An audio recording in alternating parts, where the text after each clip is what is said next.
So good morning, everybody. My name is Megan Gerber. I have been a realtor for 16 years. I have owned a company, been a broker in charge. I teach now, and I'm an agent. I do not know everything, but I do like to educate, especially new agents, on processes, procedures, kind of the right way to do things. As I always tell the agents I teach, this class is for you, not me, because I already know what I'm doing. So if you have any questions, concerns, something I say doesn't make sense, do not be afraid to ask the question, because as we've always been told in school, somebody else is thinking the same thing, just has to have a bold person to ask it. So at any point, cut me off, tell me I'm talking too fast, I don't understand what you just said, can you please re-explain it? Anything that is going to benefit you from getting something out of the class. We do have a packet back there. So the people online, if you want the packet, you can come in and get one after class and make sure y'all have one. So basically what we're going to cover today is contract to closing. So we're going to cover kind of from the point that you've already gotten an accepted contract up into the closing time. Now, I get off track a lot, and I'm probably going to touch back a little bit about, up to the point you wrote the contract or referencing due diligence money. Some of those things will come into play from contract to closing, but I'll really try to stay in my lane and keep it from contract to closing. The way the packet runs should be kind of in order from contract to closing. So we should be following a pretty good order in regards to that. So we're going to cover both buyer and agent responsibilities, buyer and seller agent responsibilities. So the first image I always put in the presentation is that lovely face of, I don't understand who does that. The reason why is because a lot of agents you're going to find the hardest part of your job is the other agent. And unfortunately, I don't know why that is, but we're working to change that. So I don't understand who does that. I like to have agents thoroughly cover all bases. Be overzealous in what you're trying to make sure your client knows. And sometimes agents feel like that's not necessary. You don't have to do that, or that's their job. If we're both working towards the same goal to get our client to closing, it really shouldn't be, as long as you're not breaking your fiduciary, obligations, it should be the common goal to get us to closing. So sometimes we kind of have to overlook that part. Contract to closing. So we're going to cover the buyer agent responsibilities first. We will touch on some seller side here as well, but then there's another seller side later. So don't think I forgot about these listing agents. Contract to closing has many moving parts. Oh, wait, I have to start. Hold on. Kayla at Longleaf Pines. Okay. Y'all on here can't see her, but this whole presentation is her, well, my words, but she puts it together, because if I was doing it, it would be a blue screen with little dots, and that would be all it is. So she's amazing. So I have to say thank you to her, because this is not, I get amazed every time I go through it, because I'm like, that's so cool. And that is all Kayla. So thank you, Kayla. All right. So contract to closing has a lot of moving parts. In the beginning, when you're working with a client, you're getting them approved, you're trying to find that right house, then you go under contract. And then my favorite thing when I have my new agents, which I love, is, oh my gosh, I'm under contract. ... What do I do next? And it's like, no matter how many times you could come to a class or you read this, the first time it happens, you're still like, oh my gosh, I'm going to miss something. I'm going to screw something up. I don't know what I'm doing. So this is just kind of a guide to go through that. I would say always reference back to it, because there's something you might forget. But there are always moving parts, and it's not static. So it's going to change. You might think you have the same process every time, and you're just not going to, because of things that come up. So our first slide is going to talk about our excuses versus responsibility. So what this is about is, as you're going to hear me say through this 100 times, it really comes down to agent accountability. Okay. So agents have to be doing their part. When we say, well, they didn't do, or they're not doing, all we're hurting is the party involved. Okay. So we have to be focused on our responsibility to the client. Our responsibility to the client is get them to their goal. There's a lot of times you hear debating between, a client might say, I'm good with that, I don't want any repairs. And the agent's like, no, you should do this, you should do this. And they start fighting when your client was satisfied from the beginning. So ensure that you know your responsibility in the transaction. And we want to avoid the excuses of, that's not my job, I didn't know I should do that. Because as we know, as an agent, our job is to give them all material facts, give them all information pertinent to the contract. So if they say, well, I didn't know there was going to be a road expansion, you can't make an excuse that you didn't know, because you could have checked DOT, you could have checked planning. There's a lot of things you can do to verify those type of things. So we have to get past the excuses. The best advice I ever got years ago was to read the paper. So I've had a paper ever since then. I know it's slowly going away, but you will get a lot of information from a local paper. Road changes, Gen X. I mean, every class I teach, there's an agent doesn't know what Gen X is. They don't know where the 295 expansion is. They don't know Wayside Roads expanding in Rayford. All this information, and you're selling in these areas. And if you don't know that, then you haven't been studying enough. So there's really no reason for an excuse to say, I didn't know. Because if it was ever put out there, the commission says you are required to know. So you have to keep that in mind when you're representing these clients. Have I done my due diligence? Have I looked into this area? Have I looked into DOT? You could pull up DOT and put in road projects. City of Fayetteville has their own road project link. If you're within city limits, you can go into GIS and add layers to look for road 295, things like that. So your due diligence really comes in part for how much you are doing to learn about those areas. Are you reading the covenants? Are you providing the covenants to your clients? So that is something we'll probably get into a little bit later in here, but covenants are important to give your client really prior to writing that offer. We'll talk about it a little bit later. And if you took Scott's class, I'm sure he covered it, but you want to give those covenants up front. Because if your client wants to build a shed and you put down 5,000 due diligence and find out they can't have a shed, you know, that can cause you a little heartache later. And there's really no excuse to give except you didn't do your due diligence. So what we want to do is, you've not done yet, hopefully you did this prior to putting in an offer. Okay, so that's what we're talking about. You want to make sure you've pulled the plat. So you want to pull that plat map from your Register of Deeds. So if you are in Matrix, you just click on links. And when you click on links, there's all your Register of Deeds, GISs, schools, all of that stuff. So you want to pull your plat. You want to pull your covenants. So you want to go into Register of Deeds. You search non-human, and then you put in the subdivision name. So you will not be searching by person's name or address. FEMA map. So you want to pull the floodplain map. So you just go to the FEMA website, put in your address, and any other information to send to buyer to review. So do we have a septic permit that we're calling the county for? Anything else that is pertinent to that, because it's now that we're under contract, which hopefully you've done all this prior to, but we're under contract. This is our due diligence period, right? So this is our time for investigation. So this, at this point, is where we're really digging in, doing our inspections, doing all those things, but this information is pertinent up front. Now, a lot of times, which we'll talk about again later, surveys will come up. Do we do a survey? So surveys are taking extremely long time, but that's up to your buyer if they want to do a survey, but that is something you need to address up front, because if they do, you need to get it ordered. And we'll talk about that as we get down to another document in here. All signatures and dates to be completed and changes initialed by all parties. So what happens is, we say we're under contract and we've, done some cross outs or changes. We need to make sure that everything is fully executed, because there's always a loophole if somebody's missing an initial or a date. So you want to make sure that those are complete. Then you want to make sure your disclosures, your contracts, and any addendums are completed. So if you've attached it to your offer to purchase, you need to make sure that these are all completed. So if I checked off the box for additional provisions addendum, I need to make sure I have that additional provisions addendum once we've been done negotiating and have an executed contract. If not, you need to revise the contract. Once the contract is executed, buyer's agent needs to send it to all parties. So the attorney gets the contract, because I usually ask the class, but nobody answers me. But I've had 3 people in here that have a transaction. So why does the attorney need the contract? Because they need to start the title search. So They need to see there's a legal contract. right. So we have to send an executed. As soon as these are executed, I tell my agents, when they tell me, hey, I got an executed contract, I'm like, okay, now you're doing this. And this is step 1. Make sure these people get it. So the attorney needs it because they're going to search title.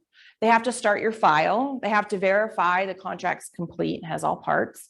And they need to know who they're going to be representing, because without an attorney, you're not going to close. So we need to get it to the attorney so they can do that. The lender now needs the contract. Why? Because they need to see that it's an actual contract, and they need to see the purchase price, so they can start and all their numbers. Annalisa, you must have a good teacher. So you're going to send it to the lender, because the lender needs to now process that file to underwriting. So what happens is sometimes you've done your pre-approval and you've given some general information, but they haven't done a full commitment. So when you give that contract, it now triggers them that we can send this to underwriting. We are under contract. I'm going to collect those W-2s. If I haven't yet, I'm going to collect any child support, any divorce information, all of that stuff. This is when they really start digging in. A key point, I try not to step much on the lender side, but you really need to prep your clients for this lender part, because they really get annoyed and frustrated. And why are they asking me for this? And they asked me 3 times for this. And the same people are. So it starts here with the lender, and they ask for basic information. By the time it gets to underwriting and they're doing the full commitment, it might be 2, 3, 4 weeks since they've done that pre-approval. Well, now they need new bank statements and they need new updated information. So they're not asking for the same thing twice. It's an updated version. And then once underwriting gets it, if something's messed up in there and there's a red flag, like they see maybe in an LES military pay stub statement that there's an allotment coming out, now it's a red flag and they've got to figure out who are they paying and why. So it goes a little bit more in depth during this time frame. That's why you want to get it to them as soon as possible. What else does the lender do once they get the contract? What's the key part in the transaction? Order the appraisal. So we have to order these appraisals now ASAP, because these appraisers are 3-4 weeks out at this point. So we need to turn in that contract so that they can trigger that. Are you ready to order the appraisal? Yes, we are. If we're waiting 2 or 3 weeks to do that, you're never going to close on time. And with that, I know that I tell you all the time, I'm up front, I step over my line a little bit, but before you write your offer, make sure you're talking to that lender and saying, what is a reasonable close date? Because I'm seeing people write USDA contracts with 30-day close. It's never going to happen. So make sure you're communicating that up front, because you don't want to put your buyer at risk later to not close on time and possibly lose all the money they've invested, okay? Because they don't have to give an extension. Your office needs a copy. So everybody should have a platform within their office that you're putting your contracts, whether you use Dot Loop, Sky Slope, whatever. Use whatever program it is for your office. Ensure that it's there within 24 hours. Cross-sale agent. So of course, if I'm like the listing agent and I've executed it, make sure you're delivering it to that agent, because until it's delivered, or, you can verbally, but until they have it and it's delivered, it needs to be delivered to that agent so they can proceed. And then your client should receive a copy of everything. This is kind of a part agents forget. If your office has a program that as soon as like ours, where if they sign it, they get a copy. Okay. If that happens, then you're covered. But if they're not automatically receiving a copy when they sign something, it is your obligation to provide signed copies of everything. If they make a complaint to the commission and commission asks them for their documents and they say they were never provided with them, you're already at a negative when you're going to counter that. Okay. So the commission take into account the record from the email. So if you're using, if you can show that it actually delivers it to the client, some of those DigiSign things don't show that it's been delivered to a client's email. If the history of that electronic envelope shows it was delivered, then you would be covered. Yep. So then we're going to collect due diligence money upon effective contract and deliver or mail. This is immediate, not when convenient. So I kind of go crazy over due diligence money, because I feel like people kind of skip this a little bit. So due diligence money. Who is due diligence money made out to? Seller. When does it have to be delivered? Right away. So effective date. So that means if I sign it today at noon, it's due today. Effective date, today's date. So today's the 9th, it'd be due the 9th. When we are meeting with our clients, our buyers, and we're looking at houses and we're talking about, hey, when we write this offer, what kind of due diligence money, blah, blah, blah, blah, blah. Do you have this due diligence money available to you today? If we get this accepted, can I come get it from you today? If they say, well, I have to move some money from my IRA into my brother's account and then transfer it to my account, that's not going to work. Okay. So make sure, a lot of people I've noticed don't have this conversation up front with their buyers. They talk about due diligence money, but they're not 100% clear in the fact of it has to be delivered when they say you got it. So make sure you're having that conversation. On your offer to purchase, it gives you boxes. Are you delivering it by cash, check, money order, blah, blah, blah. I highly discourage cash, just for multiple reasons, but you can't track it, can't take pictures of it, whatever. That's up to y'all in your office. But don't mark all the boxes, okay? You should be marking one. If you do mark all the boxes, as a listing agent, which we'll get to later, you should fine tune that, okay? Because what do I mean by that? If I'm representing the seller and you give me $10,000 due diligence and you mark personal check, I'm not going to be too excited about that because that personal check might not clear for 10 days. And what happens if you get your inspection and buyer just says, forget it, stop check, and it hasn't cleared? My seller has not been compensated. Okay. So people check all the boxes because they haven't had a conversation with their buyer to ask them how they are going to deliver those funds. You need to ask them, are you available to wire it? Are you going to provide a check? Are you going to bring cash? How are you delivering this? Really doesn't require, I don't think, all boxes. But if you're on the seller side, make sure that you're looking at that so you can discuss that. Now, we'll talk about it later, but yes, there is a 24-hour notification if you have not received those funds, and we'll dig into that. What do you think about if you were to check none of the boxes? And the reason I'm asking is because, especially today with how quickly things move, you don't always know, number one, if they'll get accepted, and then number two, how they want to receive the information or the money. I had a buyer who wanted to send a check, but the seller only wanted a Venmo transfer. I would ask the listing agent. Okay. I would say, hey, I'm going to be writing an offer on your home. Number one, do you have any other offers? Two, what is the deadline? And three, how would your client prefer due diligence money? And have it up front. Because if I got it blank, to me, I'm like, ooh, what are they? I don't want to end up them telling me as a list seller that you're going to do a personal check. Okay. So I would just ask that listing agent up front. And then you have to be careful with some of the apps just because they have a max limit on some of them, $2,000 or $3,000. I think there's like PayPal, you can have whatever and what other one, but then PayPal opens up other funds and that could become a rabbit hole you don't want to get into. So wire transfer has been pretty popular right now because it's instant, but just ensure, just like we say with all the wire fraud notification, that the clients are verifying that information over the phone before they're sending that kind of money. Because most of the time, once it's gone, it's gone. Yeah, I'm still learning my little arrows. All right, so what we kind of already talked about. So we're sending that to the attorney to begin processing the title search liens, verify any additional information needed. So the attorney is going to kind of prompt to see if there's anything missing in that contract. They're also going to send you an info sheet, which we're going to go over to kind of gather any information about your client, because that's going to become very important of who our point of contact is.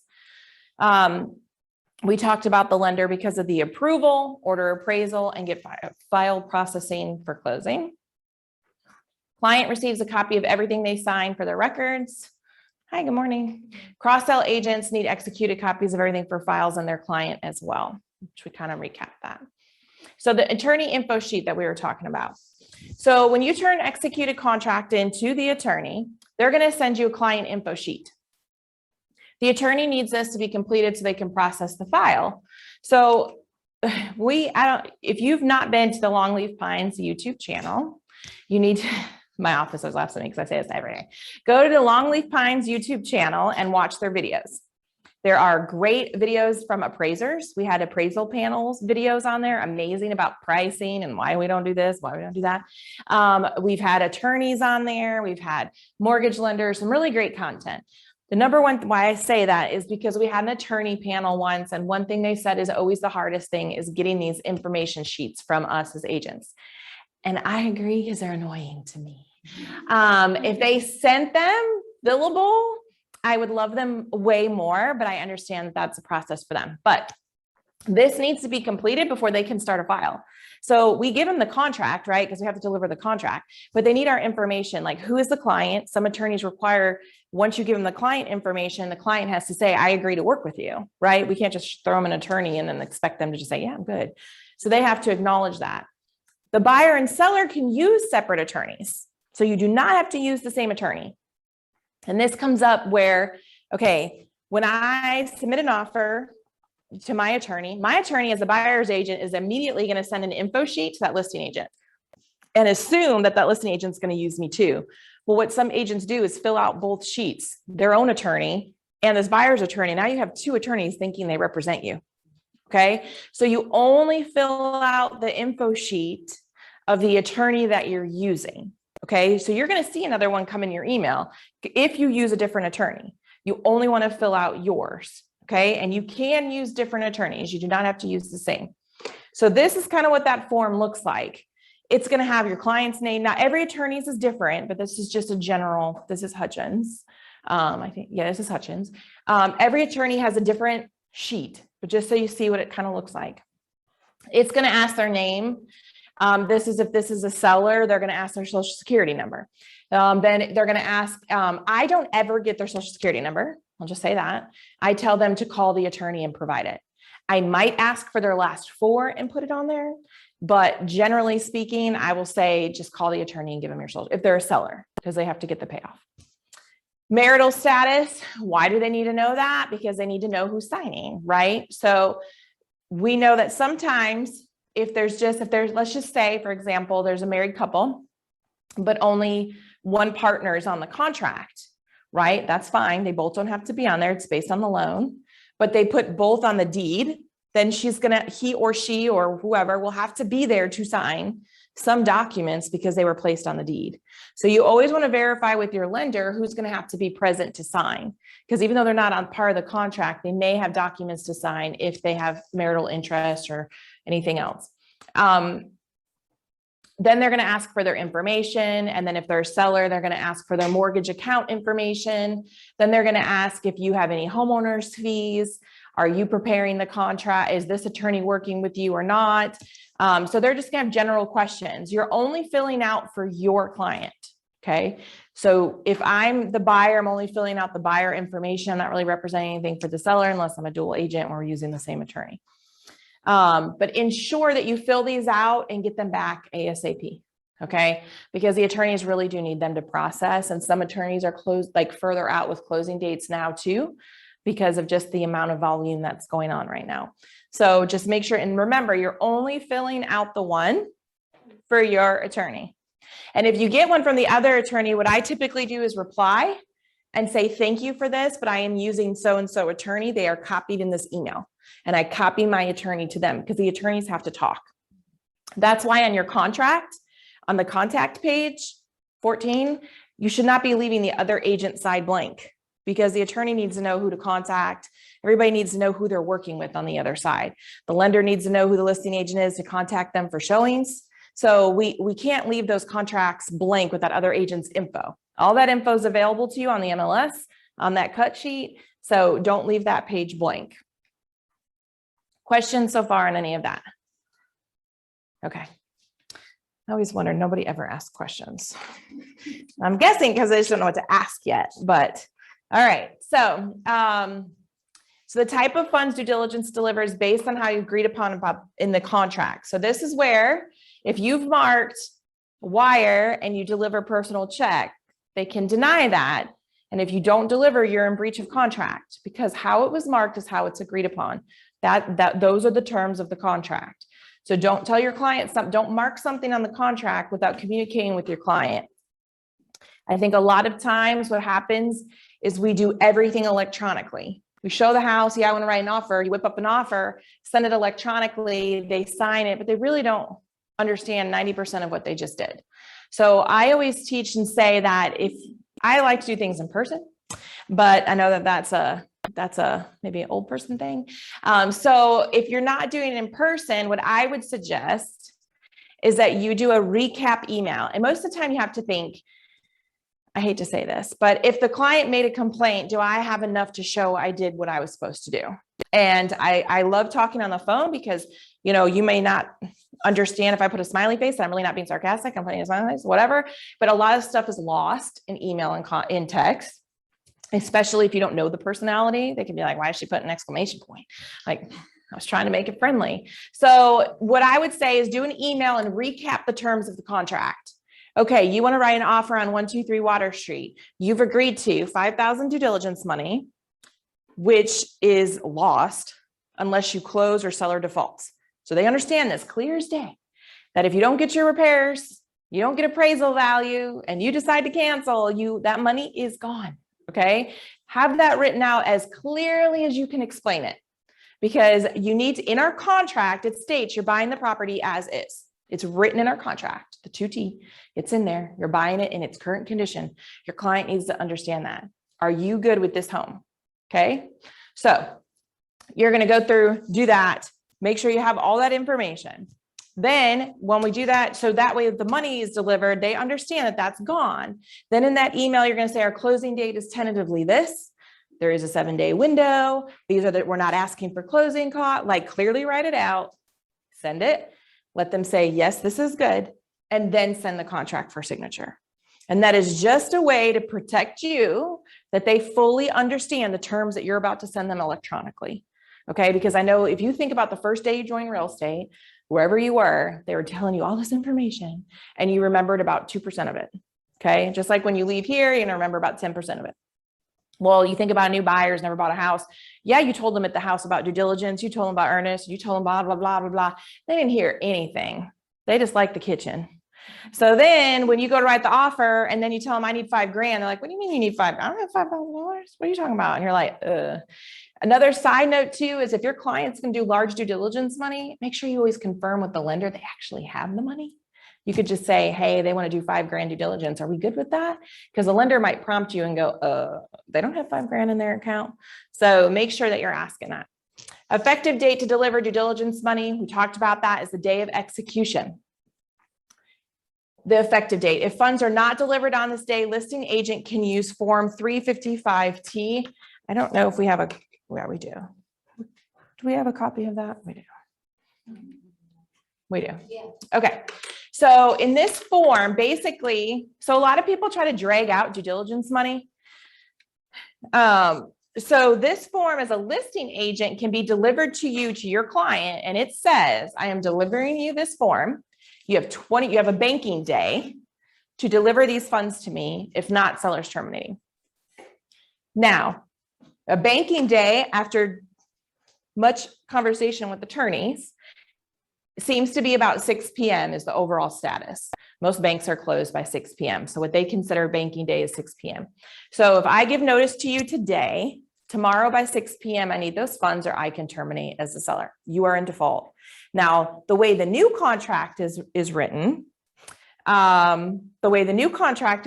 that you could still pursue that buyer for those funds. The old contract, you really couldn't, but this new contract, the way it's written is if your seller really wanted to go and pursue them, they really could. They can take them to small claims court because you had an executed contract and pursue those funds. So some people say they wouldn't do that. You'll be surprised. Some people will do that.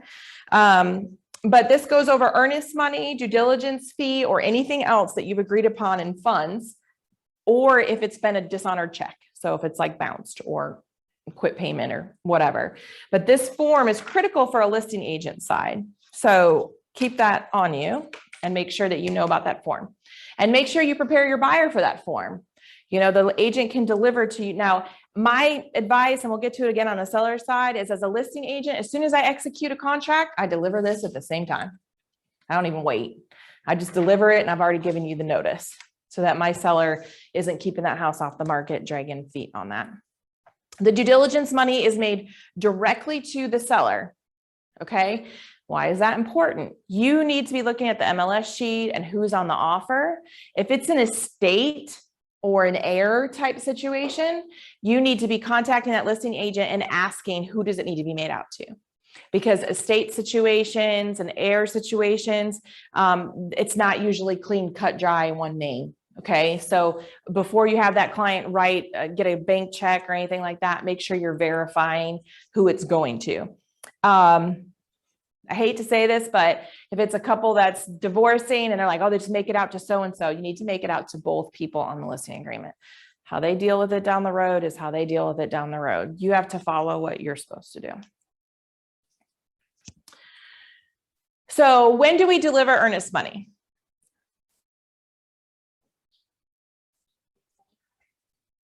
Or 3 days. 5 days. That's a good guess. You know, back in the day, it was 3 days, you know, so like back way when our contract was only like 7 pages, it was 3 days, but it's 5 days. So you have two options with earnest money. You could do it upon effective date, which is the day it's signed, or you can do it within 5 days. Make sure you're having the conversation with your buyer when you're writing, again, these money in here, these funds amounts, so they understand what that means and when they have to deliver it by. Now, in today's market, if you're not doing conventional loan, is earnest money as appealing as due diligence money?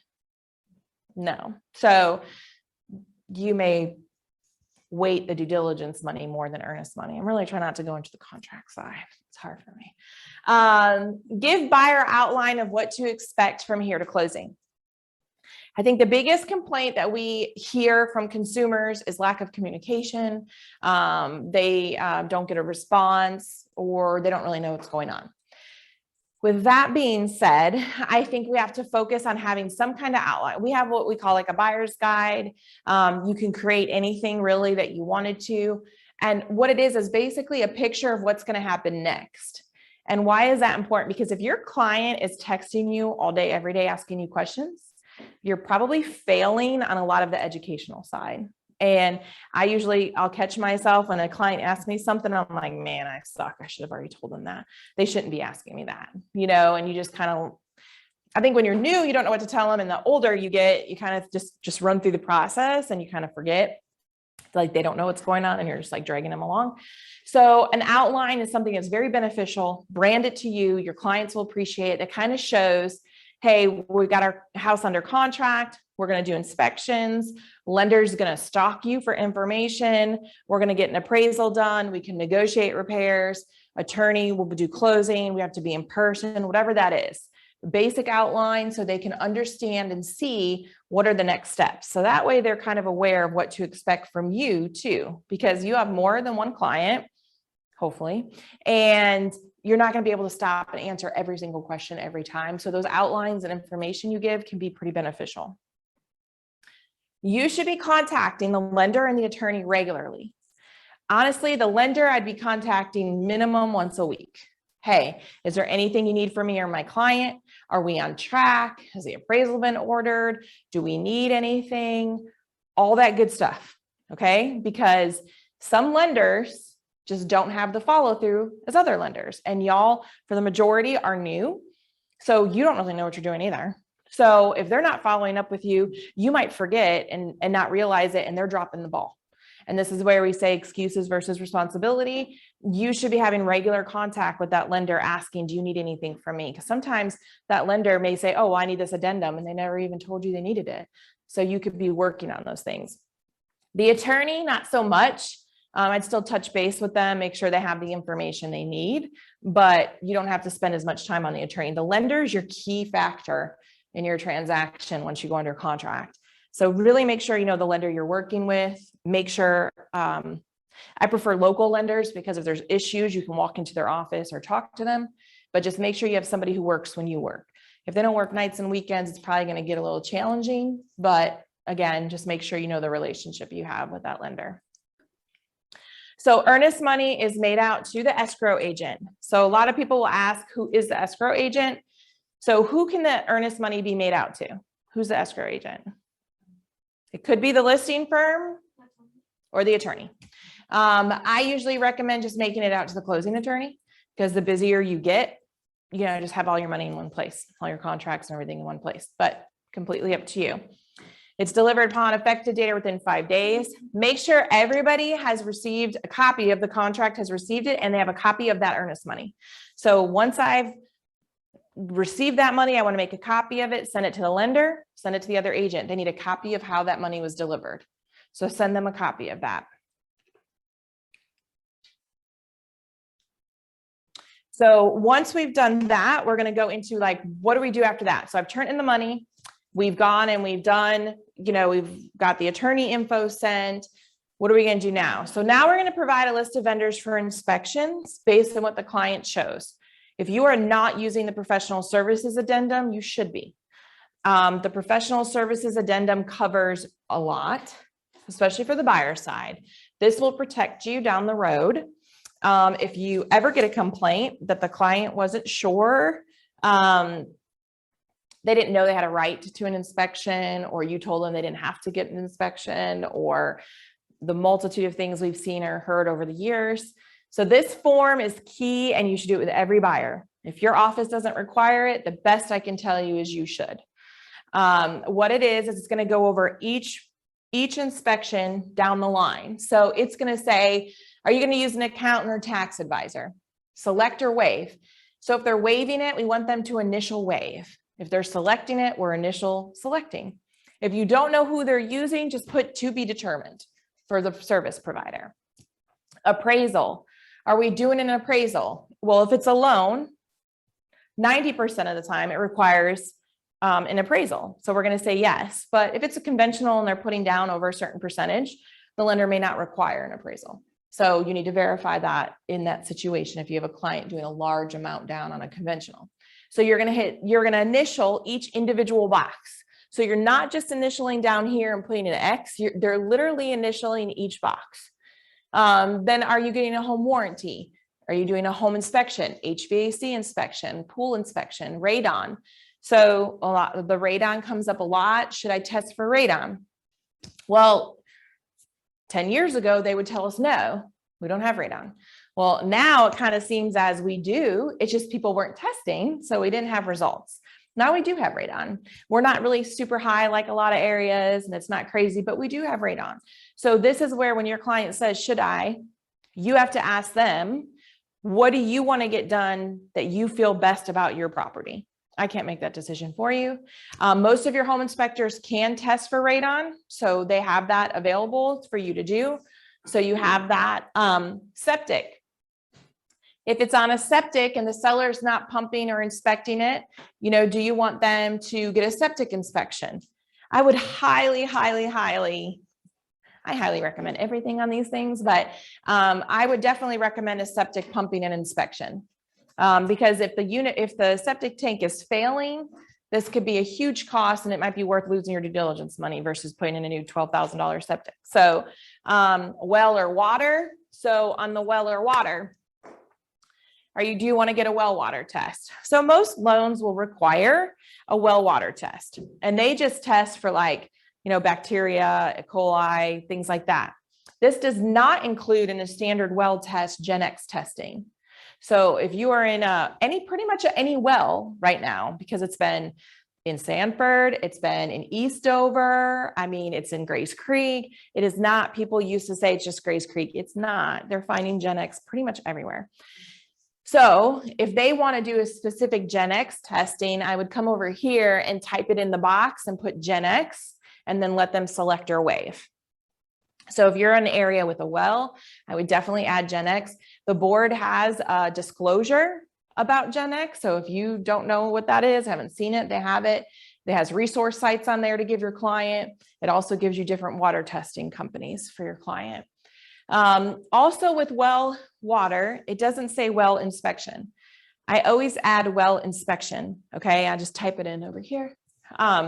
Because we can test the water, but how do we know that the well is okay? Is the well deep enough?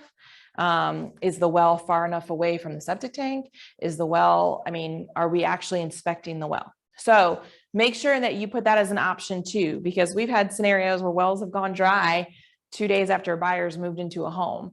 So that's a big cost to re-drill and do a new deep-rooted well. So talk about these things with your client. Wood pest infestation. So what's called the WDIR, wood destroying insect report. If you're VA, this is required.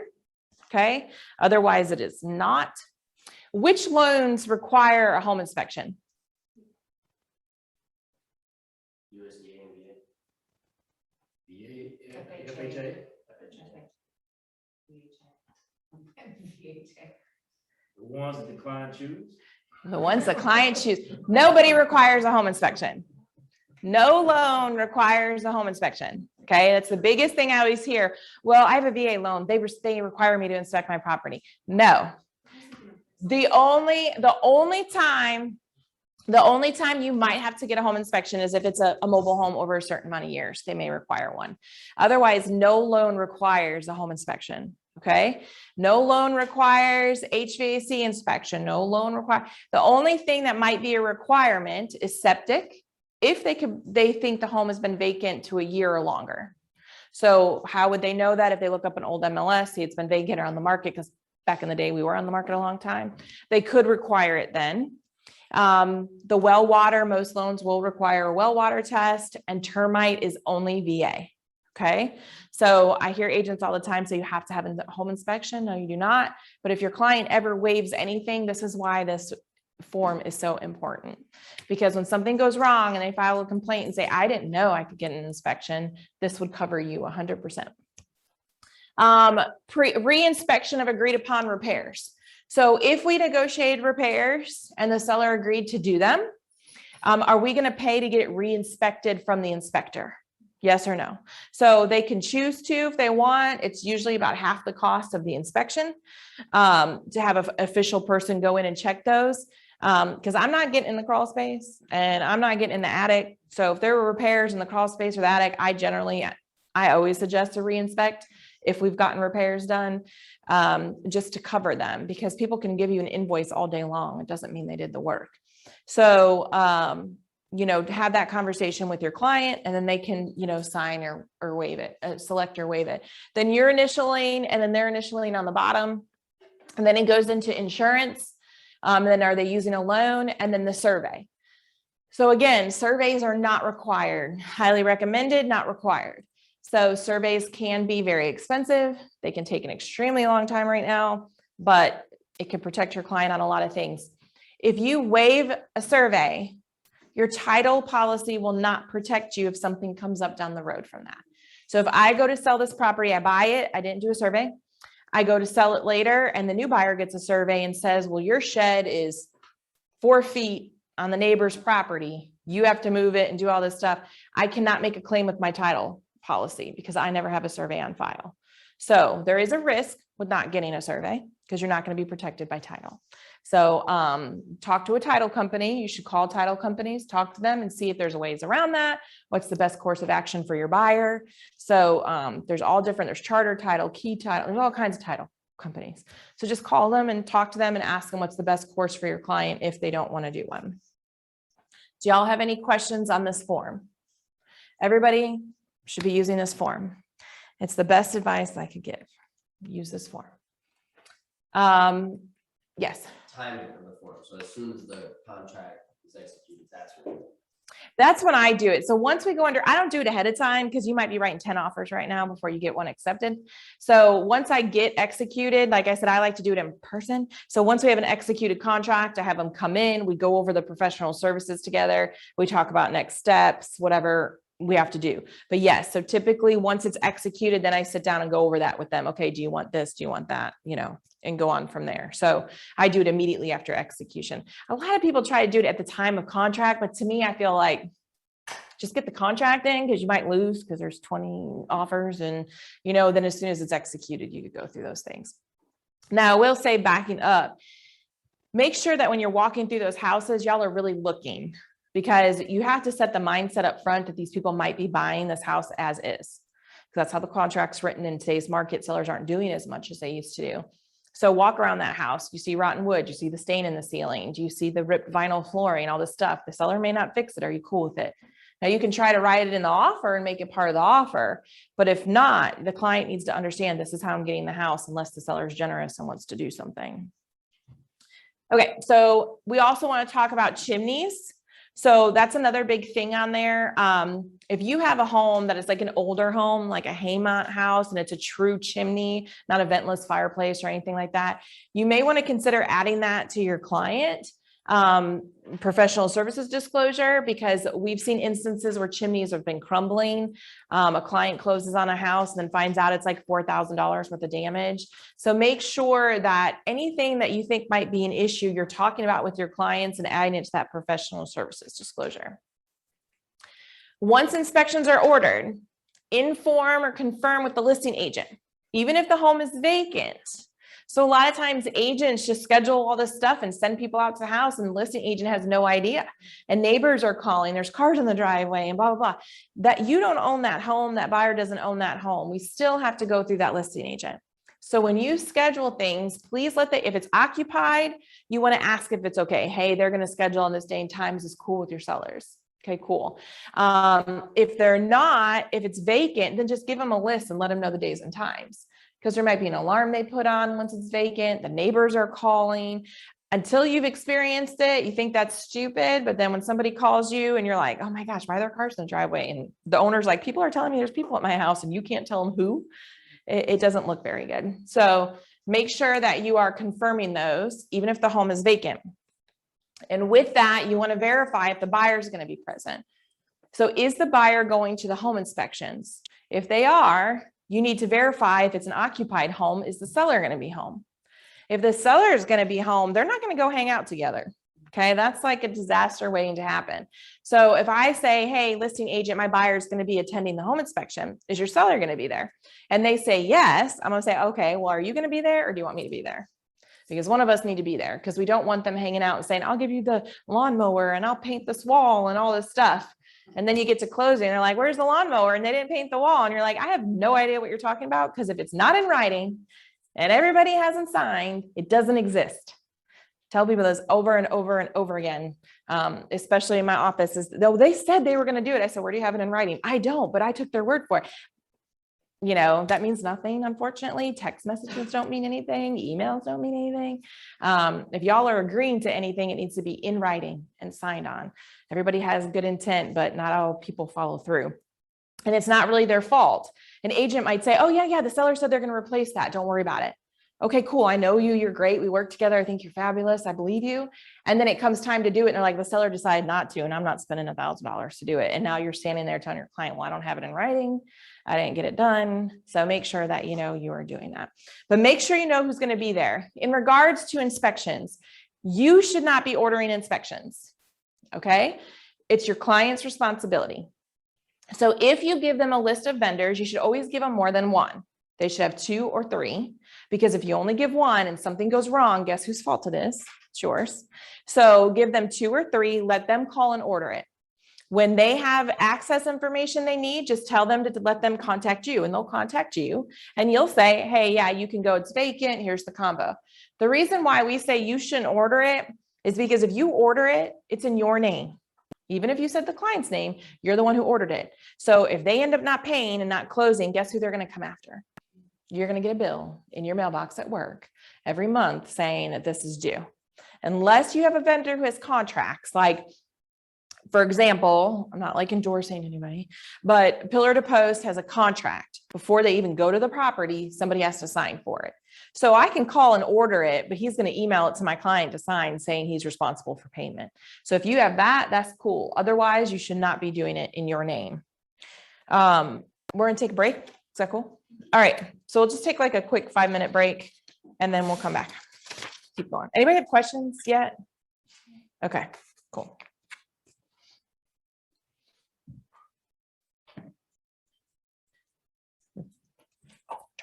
That would be bad. They'd hear me on the phone talking.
Alrighty. We are back. Online, do they get like little music or just a blank screen or what are they? It's not very exciting on there.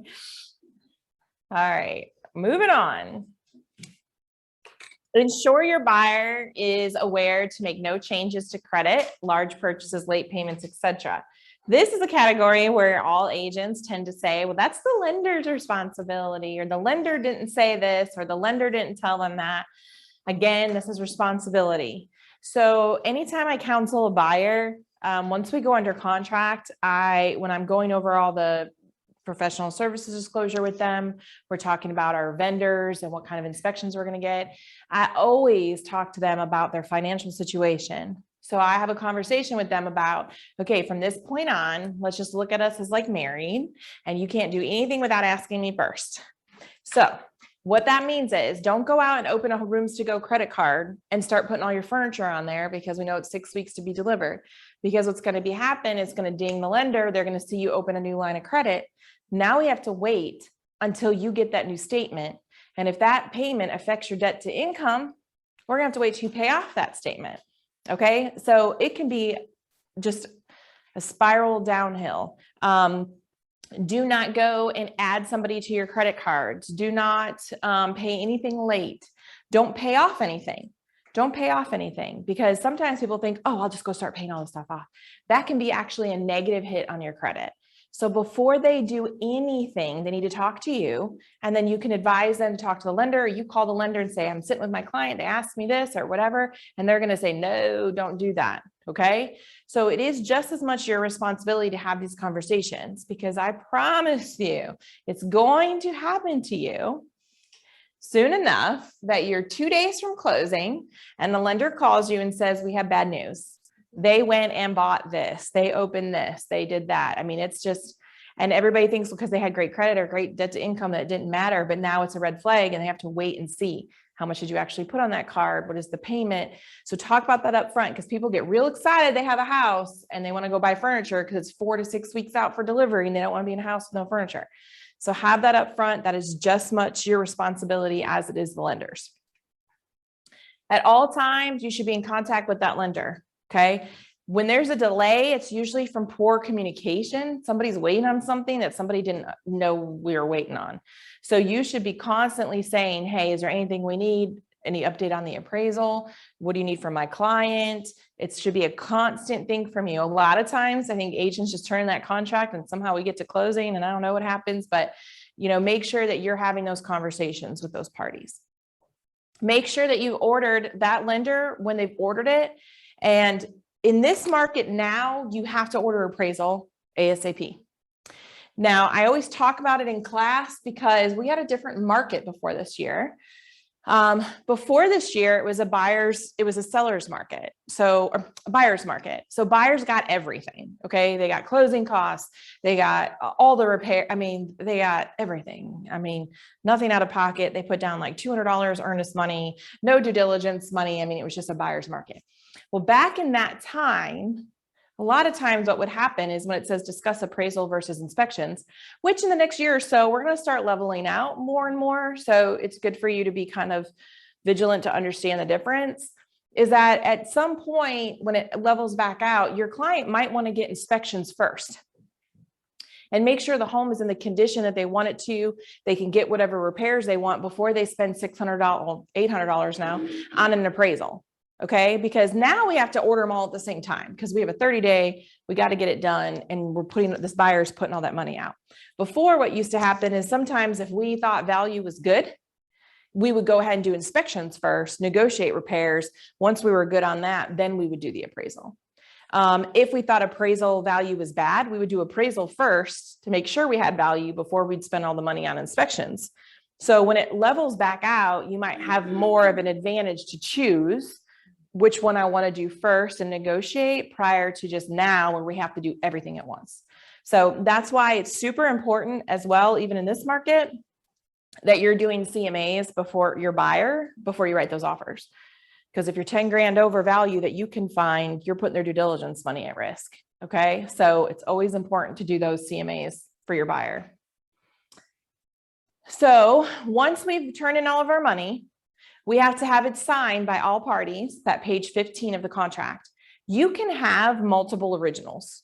Okay. So I remember about a year ago, an agent in my office came to me. She's like, this agent is not signing the one I sent her to sign. She keeps sending me this one. I said, you can have 3 different copies.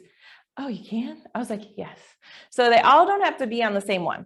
So if I turn in my earnest money and the attorney signs it, I can send that one. Then the agent sends me that they signed it and they send me a separate one. And then I get a separate one from the seller. That's cool. You just need to track where all the money is. So as long as you're tracking and you have all that, all parties need that page 15. The lender has to see that the funds have been delivered, and the attorney needs it because they have to know who to credit back at closing. So make sure that that page 15 is fully executed and given to the lender and given to the attorney, because they need a copy of that. You should have copies of the earnest and due diligence money in your file if they're checks. If it's wire, I usually will just take a copy of whatever that wire transfer information is and put that in the file so that I have, proof of that. If your client, I think in the first page, I think I kind of didn't even touch on it. If your client is going to overnight any money, so if they're doing due diligence by personal check or bank check, but they live in Texas, it needs to be overnighted, but you need to get a tracking number. Do not put your money just in the mailbox. I have agents sometimes they'll say like, well, I'm just going to drop it in the mailbox and send it directly to your seller. I'm like, no. You need to put it in tracking number or something. So if you as a listing agent get the money and you're sending it to your client, make sure it's tracking. You as a buyer's agent, if your buyer's going to send the money, it needs to be in an overnight, it needs to have a tracking number, and then provide that to the listing agent. Here's the tracking number. Because technically when an agent tells me, oh, they're going to mail it, I'm like, it's due on effective date. Today's the effective date. Well, they're mailing it. They don't really actually have it now. I'm like, well, I need the tracking number, and then I deliver the funds letter. So make sure that you're giving the best guidance to your client. Is it true that, so let's say you've got an out-of-state buyer, they drop a check in the mail with the tracking number, that day, is that considered delivered? Does that hold, if you have No. listing size holding. Delivered is in hand. Delivered is in hand to the client. Yep. So when you're Delivered. out of state, it's almost impossible. It's almost impossible. That's why, as a listing agent, I'd be asking, is your client local? Do they have the funds in hand? Because if not, that's why you should select wire.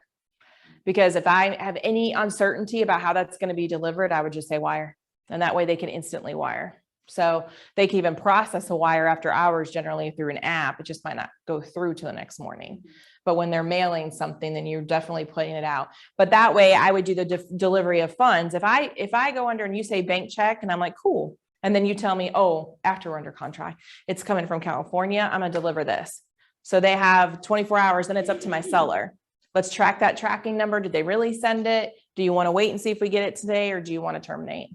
So it really depends on how they want to, at least it puts your client in a position as a seller to make that choice. If they want to keep, because sometimes people drag that stuff out 3-4 days and you're just losing market time. Because what if they never deliver it?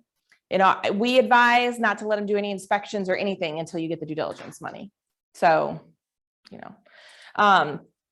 tracking due diligence date to ensure inspections complete and due diligence requests set in time and ample time. So right now we are not really doing a ton of earnest money. But if you are, and you do have earnest money, that due diligence date is super important because that's protecting that earnest money. So if I cancel anytime before that due diligence date, I lose my due diligence money, but I will get back my earnest money. So if I have any earnest money in the deal and my client wants to protect it, I want to ensure that I've done all my inspections. We tried to negotiate repairs and see kind of where we're at before we make that decision to terminate or not. Now, if we have money in the deal for this earnest money and my due diligence date is the 15th, I don't want to submit my due diligence request to the seller on the 14th because there's never going to be enough time for them to get quotes and negotiate back and forth if they're willing to even do anything at that point. I never shut it down as a listing agent. I always get quotes. As soon as if I get a request, even in this market, I get quotes and let my seller decide. Do you want to do anything for these people? Do you not? Do you want to give an allowance? Do you not? Here's the quotes for the repairs they've asked. But if you're waiting to deliver it to that due diligence date, the seller doesn't care. You just gave me $5,000 due diligence money. So you want to terminate, go ahead. I'm keeping your $5,000 and I'll use that money to do my repairs.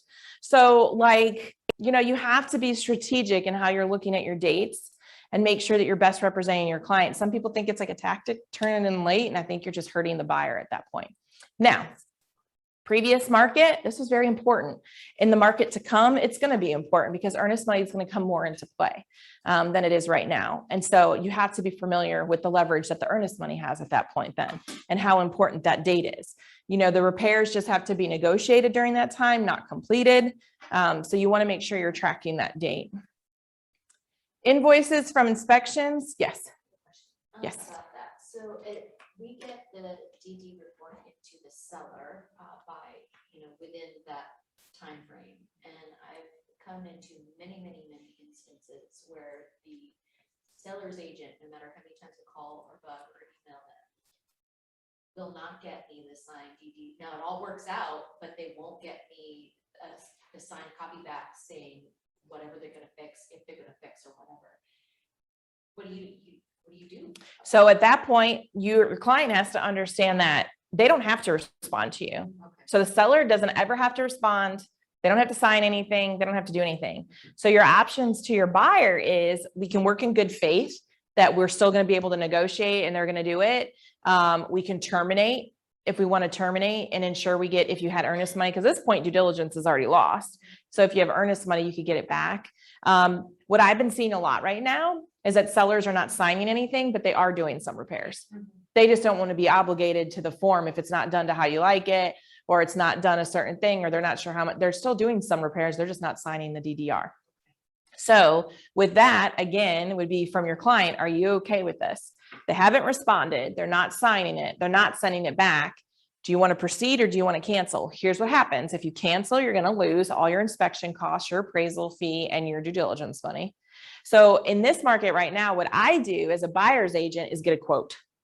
So I get this list of repairs, I get a quote.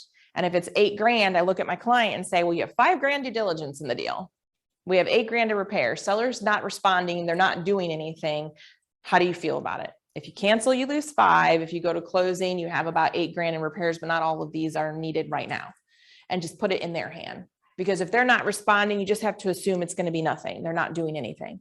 So if they're not doing anything, how does your client feel about the property? Laying out the numbers usually does it. If they have high due diligence, they've just spent $500 on a home inspection, $75 on an HVAC, $75 on a termite, $850 on an appraisal. I mean, they're a good chunk in. They may not want to terminate and just lose all that money. So I just work in the faith that they're not going to do it. Now, if the seller does it, there's an agent yesterday saying, well, they're doing all the repairs. They just don't want to sign the form. Well, then don't even say anything. Like I would just let them do what they're going to do, get the invoices, and then give it to the buyer's agent. Don't say verbally, because then people think because it's in text or verbal that it's required. Unless it's signed off, it's not. So I would just say to your client, listen, they're not responding. So if we're just going to assume they're not doing anything, are you cool with moving forward? Or do you want to terminate? This is what it will cost you if you terminate. This is what it will cost you if you move forward. And just put it in their hands for that. Invoices from inspection. So you can pay them at time of service, or they can pay it at closing. I pretty much frown on sending invoices to closing because number one, if you forget to send the invoice to the attorney, somebody's going to get stuck with it later, and usually it's you. And two, if your client doesn't close, they may not pay their bills. And if you were an agent who ordered those inspections, now it's on you to pay them. So I always just encourage my clients to pay it at the time of service. They're investing in the home. Once you order the inspection, go ahead and pay for it. But a lot of vendors do allow you to charge it to the closing table. So maybe your buyer just doesn't have the excess funds to keep paying. You can charge it to the closing table and they'll pay it out of closing. Now, this is where you're going to review those inspection reports and discuss it with your clients. Okay. So do they want to ask for repairs? Now, if the home is advertised as is, can you still ask for repairs? Yeah. I mean, an agent might just laugh and be like, no. Hey, I tried. My client wanted me to ask. I asked, Now, some people will say, well, they didn't tell me it was as is. If they would have told me it was as is, we wouldn't have wrote an offer, right? Well, if you read your contract, the contract states you're buying the house in its current condition, which means as is. So make sure you know that contract inside and out. So when you're going over it with your buyer, even if you're doing that email cover, before they sign the contract, this home is being sold as is. Okay, paragraph 4C, I think, says as is. So make sure your client is aware of that. Then once you get your reports back, you're going to discuss it with them. Do you want to ask for repairs? Yes. What do you want to ask for? Well, only major items. Back in the day when I first started, it was only mechanical items you could ask for. You can ask for all these cracks in the driveway and everything. So what do they want to ask for? Some people want to ask for the whole report. I would say, let's really pick the item. You can, if you want, but let's really pick the items that are the most costly or that you're most worried about, because the seller has all the leverage right now. But of course, you'll do whatever your client wants you to do. Get your own quotes. I think this is the best thing you can do. Just go ahead and send that report to contractors. Most contractors are going to give you quotes for free. So find a contractor, send them the quote. They might want to go out and look at the house, but 9 out of 10 are free quotes. So you might as well get a quote. Discuss the expectations with your client. So when you go over this report with them and they're freaking out, first, when they get a home inspection, you need to prep them when they get that report back. It's going to be 60 pages, and don't freak out because 30 pages are probably going to be cosmetic. So prep them. So when they get that file at 10:30 at night and they see 60 pages and they're texting you, the house is falling apart. Oh my gosh, I can't believe we're buying this out, blah, blah, blah, blah, blah. And you're like, oh my gosh. So prep them up front. That's going to be a lot. And then when you get to negotiations, discuss the expectations. So let them know that like seller may not do anything. You know, let's go ahead. We have a lot of due diligence money in the deal. It's motivation for the seller not to do anything. However, let's ask for the repairs that will give you peace of mind, but they may say no to set that expectation up front. So when you submit that repair request, if they come back or they don't answer you, your client's prepared already. You already told them this. And then make sure that when you put together a due diligence request, that it is very thorough. So when we do repairs, the interesting thing that I will see from agents, and it's probably just not knowing, they'll write the repairs that they want to request on the additional provisions addendum after the contract's executed. That is not the form we use. We actually have a due diligence request form. So it's up here. This form is the form that you're going to use to write out repairs. Number one, you can do multiple due diligence requests. So some people will submit a home inspection repair request and then they get a termite later and they need to add another one. You could do multiple. For some misconceptions, some agents think one and done, but you can do multiple, as many as you want during that due diligence period. On that, the period, I'm limiting this literally right now. So the due diligence period expired Wednesday. Okay. The seller was still looking at big quotes for the contractor, everything like that. Got the email like 4 o'clock that day about what they were going to do. It's most of it, and the buyer right now is still reviewing to say, okay, I'm good with that. So by the time we actually get this fully written up, because it was supposed to be just a quick informal, like, hey, do you think they'll entertain this? And that was a week ago with all of the contracting delays. So by the time we get this written up, it's going to be the day after the due diligence expires on paper. Is it still reasonable to go ahead and put it on here, even though the signatures will be dated for after that? Yeah, that doesn't matter. Okay. So yes, so if your due diligence period expires and y'all were still working in good faith and you've come to an agreement, still put it on here and have everybody sign. Because if not, then it doesn't exist. So if they email you and say, yeah, we'll do item 777, and you're like, cool, and you don't put it on here, and then you get to closing and you're like, we did our walkthrough and these items weren't done. Well, we never signed anything. Really, it's just you and the agent negotiating. It's not the buyer and the seller. So yes, doesn't matter if it's a week after, 2 weeks after. You might not even have a due diligence period. So some contracts are super aggressive and they just waive the due diligence period, but they still get inspections. You could still use this form. So you can use it at any time. Yes, good question. I kind of stayed up late thinking about that. Yeah, good question. And the thing about this form and zip forms is it looks like a very small box, but as you type, you can keep typing and it will just automatically put it onto an addendum. So don't stop typing. The more you type, the box magically gets bigger. And then when it prints, it goes to an addendum already for you. So that little box, don't let it make you think that that's all the room I have, because you'll need a lot more than that. And you don't have to do multiples. Just keep typing your little heart away. And then it will take all the extra words and put it on an addendum. So you'll be good there. When writing the due diligence request, it needs to be very clear. So when I get one that says see report, I lose my mind. Because I'm like, okay, I looked at the report. What do you want me to do now? So I always push back to the agent and say, I need you to write out the repairs that your client is expecting. Because when you say see report, a lot of those contractors say evaluate and make repairs if necessary. Well, I might not think they're necessary, or my contractor might not think they're necessary. But if your buyer is expecting them, then you should write it very clearly. Item 4.2B to be replaced and painted to match. Very clear. Okay. So do not put C report or just a bunch of item numbers, because if you want to be technical, usually 9 out of 10 say evaluate and make repairs if necessary. So unless you specifically say, do this, do that, paint to match, whatever, all work done by contractor, blah, blah, blah, I could do it any way that I interpret it. And we don't want to have repairs come down to interpretation. And this is probably the biggest dispute that happens in a transaction when there's agreed upon repairs. Well, you signed it, it said this. Well, I read it as this. So make sure you're very clear in what your client's expectation is for those repairs. Now, in the contract, it states all repairs will be done in good workmanlike manner.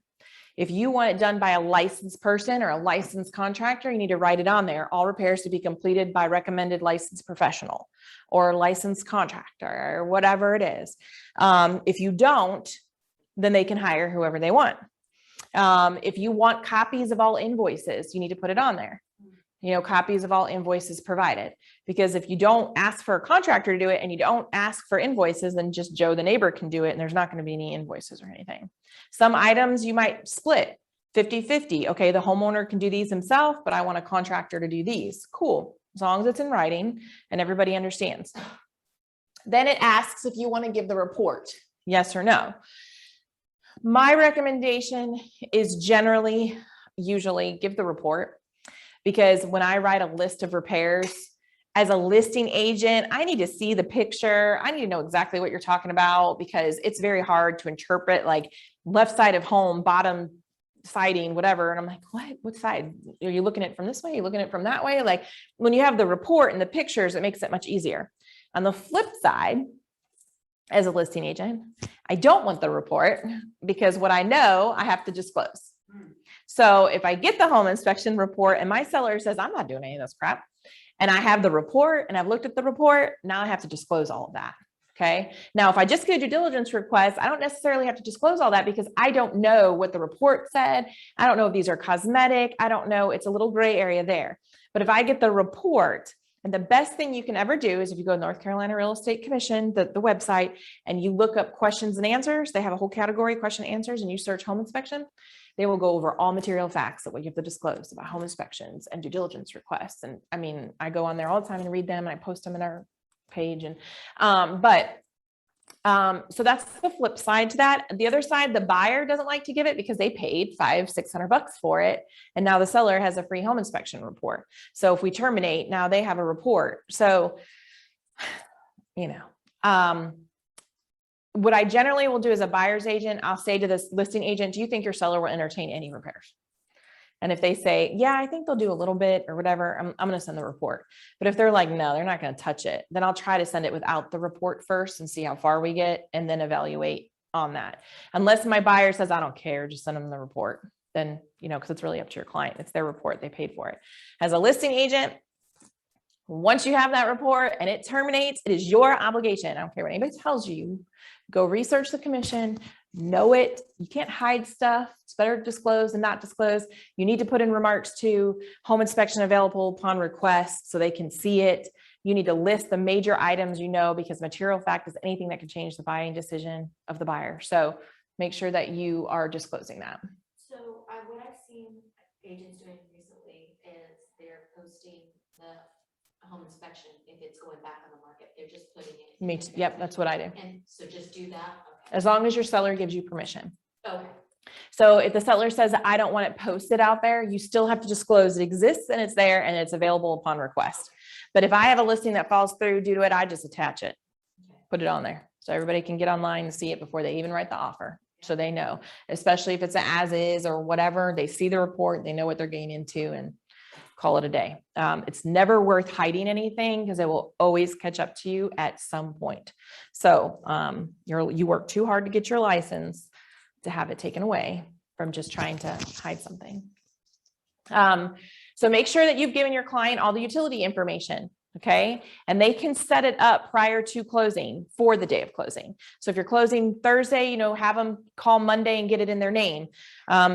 It's always funny. I hear a lot of agents, over my years of experience, like, I forgot and they were moving in this weekend. They had no water and power. They're not thinking about it. Some people are. There are some type A personalities. They're better than you at your job because they're really great. But other people, they're not thinking about that. They somehow think the utilities are just magically going to stay on or be on or whatever. As a listing agent, I try to tell them to keep it on an extra day. Make sure that appraisal's been ordered. Track your dates, timelines, and money. So you don't want to be the reason. I'll give you just a little personal story. So I had a listing. This was back like 3 or 4 months ago when the market was absolutely insane. It was out on some acres, had some really cool outbuildings, really cool property. Got a great offer, huge appraisal gap. It was just insane. And the client, we write the offer and my sellers were fine taking a personal check. Well, the guy took his time sending the check. So we delivered the funds notice, right? Well, we still didn't get it 48 hours later. So we terminated. The guy, the buyer, this other client, agent's buyer calls me. And we had a great offer, backup offers. We had like 5 of them. So we really didn't have to wait for that due diligence money any longer, but we waited 72 hours. The buyer calls me crying, grown man. I was like crying, like, this is my house and I didn't know, blah, blah, blah. I lost it, blah, blah, blah. And I was thinking the whole time it took everything in me not to say, well, your agent didn't educate you.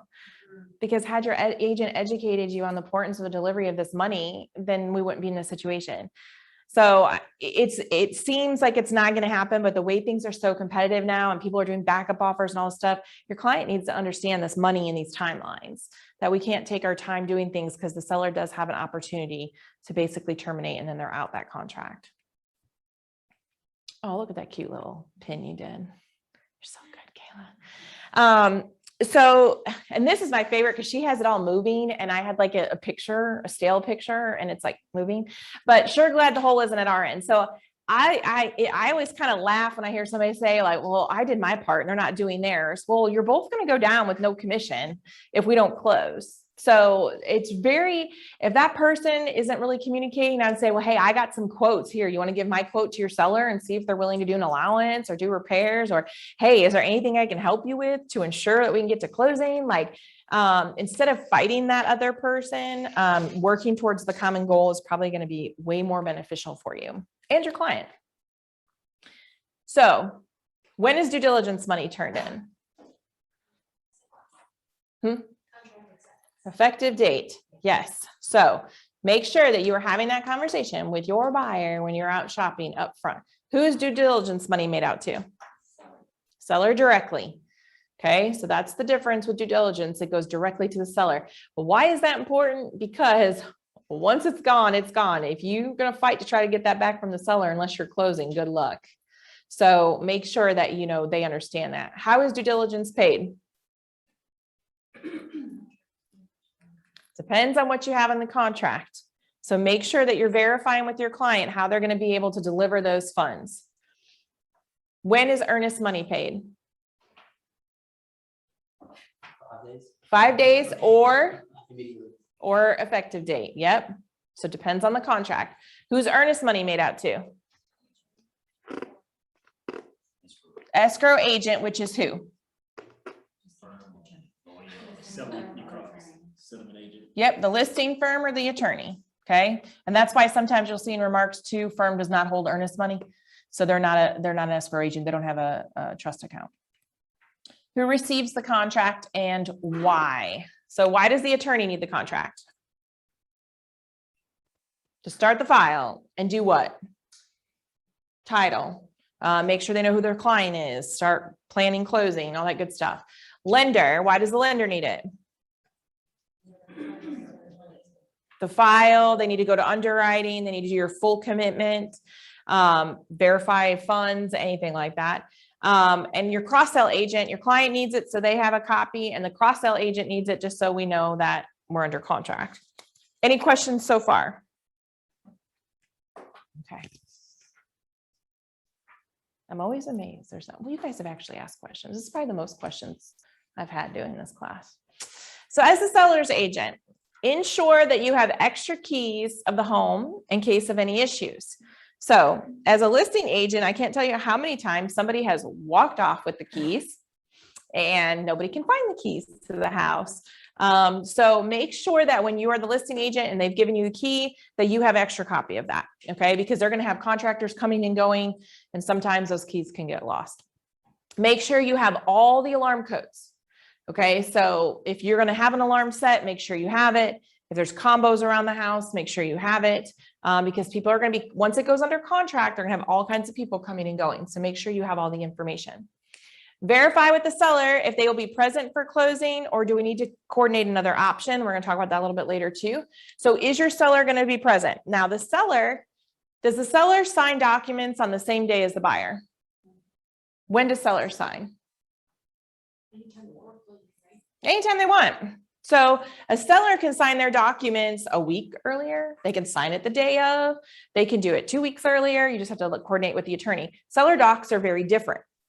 They're just signing the deed and all that stuff to transfer. They do have to sign the CD and Alta on the day of closing, but that can be electronically. So everything else can be done, but are they going to be here? So with sellers, they're normally moving. So if they're going to be moving, you might just have them come in 2 weeks early and get their part done. The biggest thing is the seller says, well, I'm not selling it if we don't even know if it appraised, and blah, blah, blah. Okay, you're not officially selling it yet. You're just signing the pre-rec docs. The CD and the Alta is where we really don't sign unless we're not going to close. Ensure seller understands all the terms of the contract. So what we tend to do is send the contract to our seller and say, they're offering you this much, this much, this much, and that's it. We don't talk about, oh, they're delivering the due diligence and a personal check. Are you okay with that? Hey, they're using a USDA loan. So this could be delays if there's no funding, blah, blah, blah, blah, blah. So I know we get excited about offers, but you really need to make sure that they understand all the terms. Again, the same thing in the listing agreement is in the contract about fixtures, same exact page. So make sure you're re-evaluating that page. Okay, your flat screen TV mounts, they are staying, right? And make sure you've gone over that fixtures page with them, that we're clear that they're not going to leave it. Now, sometimes they still do. I just closed a deal with Monica. I think she's on here. And my sellers took the curtain rods. Well, those are considered fixtures. And we talked about that. They're supposed to be there. So good thing it wasn't a deal breaker, but make sure you're talking about that over and over and over again. Seller and buyer do not have to use the same attorney. So a lot of agents do use the buyer's attorney because it's just easy. Everybody's processing the same file. Generally, I don't do that just because then it's a dual agency type situation with the attorney. So if there is a conflict, one of us is going to have to go get a separate attorney if we get to a point of a dispute. So, but you definitely can use the same attorney, or you can use your own. So once we're going to send a signed contract to the seller's attorney of choice. So if you're using a different attorney, you have to send it to the attorney, just like the buyer's agent has to send it to the attorney. Once under contract, give the seller a checklist to prepare for inspection. So we have a checklist we use that just kind of talks about replacing light bulbs, making sure the kitchen sinks aren't leaking, like anything minor that we can eliminate that cosmetic items from the home inspection. And then also preparing them that what it's going to be like. The home inspector is going to be in there for 3 to 4 hours, depending on the size of the house, make sure access is available, all that good stuff. Make sure you've received the due diligence money. You as the listing agent should be stalking that buyer agent for that due diligence money. Like if I'm under contract with you, I'm stalking you. Hey, when can I meet you for due diligence money? Hey, when's that due diligence money coming? Hey, when, where can we meet? If you got to drive 30 minutes to go get it, get in your car and go drive 30 minutes and go get it because it's for your client. So make sure that you are like on it with that agent on how we're going to coordinate that due diligence money. If there is earnest money in the deal, as the listing agent, you're not really going to see that because it's going straight to the attorney. So you need to ensure that you ask that buyer's agent to give you that page 15 signed. So you can see they delivered that earnest money because that's another part of the contract. If they've not, then you want to deliver the funds notice so that they can get their earnest money turned in. If you're going to send the due diligence money to seller, make sure you put it with tracking information. So once I've received it from the buyer's agent, and they gave me a certified check and my seller's out of town and I send it, I want to make sure it's certified mail. It has a tracking number. I'm not just putting it in a regular envelope. Okay. Once seller receives due diligence money, So usually I'll send it, I put a little card and a gift card, a Starbucks gift card, and say, hey, when you receive your money, it's on my face, let me know and I'll send you a form to sign. And then once they get it in the mail, then you want to send them page 15 to sign. So we have to show seller receipt. Okay, because I want to show it came to me, I signed for it. Now I want it out of my hands and sign that it did go to the seller. Okay, so if the money comes up, the seller says, I never got it. Well, you signed, you had it. It's now out of my hands. If not, the last signature designates where the money is, which would be with me. Okay, ensure you prepare seller for inspections. They need to keep all utilities on. Okay, so they need to have, if they have gas that needs to be on, water, electric, they need to have it on. The contract states that there's going to be working existing utilities, including dewinterizing. So make sure that your client has been prepped for that long before. You should have talked about it at your pre-list appointment. You should have talked about it at your listing appointment. When you went over the contract, you talked about it, and now you're doing it again. Okay, so there's no surprises. Make sure you verify with the agent the days and times of inspections. I don't stalk a buyer for that information because if you're not going to get inspections, I'm not pushing you to. But as we get closer, if there is a due diligence date, I will reach out and say, hey, is your client planning on doing any inspections? Just because I want to prep my seller. Hey, I know we said as is, but they're getting inspections, so they still might ask for repairs and, have that conversation. As we do with the buyer side, we want to verify if they're going to be present. Okay, so if my seller's still living in the house and they tell me, hey, home inspection's Tuesday at 4, and that's all the agent tells me, I'm going to respond back, great, thank you for letting me know, that's fine. However, is your buyer going to be present? Okay, because I don't want them there together. Educate seller, all their locks should be off. If you have a crawl space lock, remove it. Is there access to your crawl space? If there's a tree in the way, anything in the way, please remove it.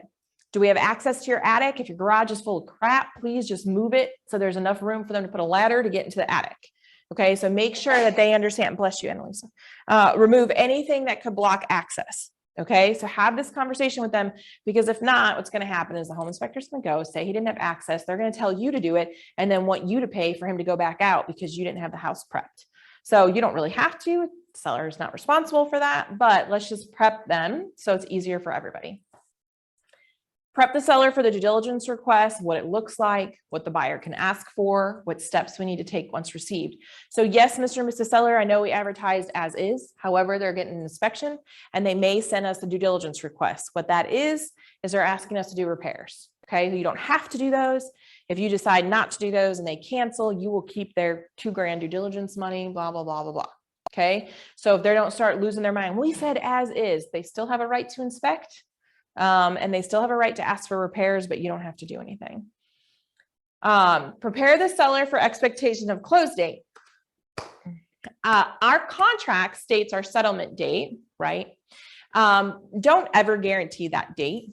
Once you've done enough transactions, that can waiver all the time.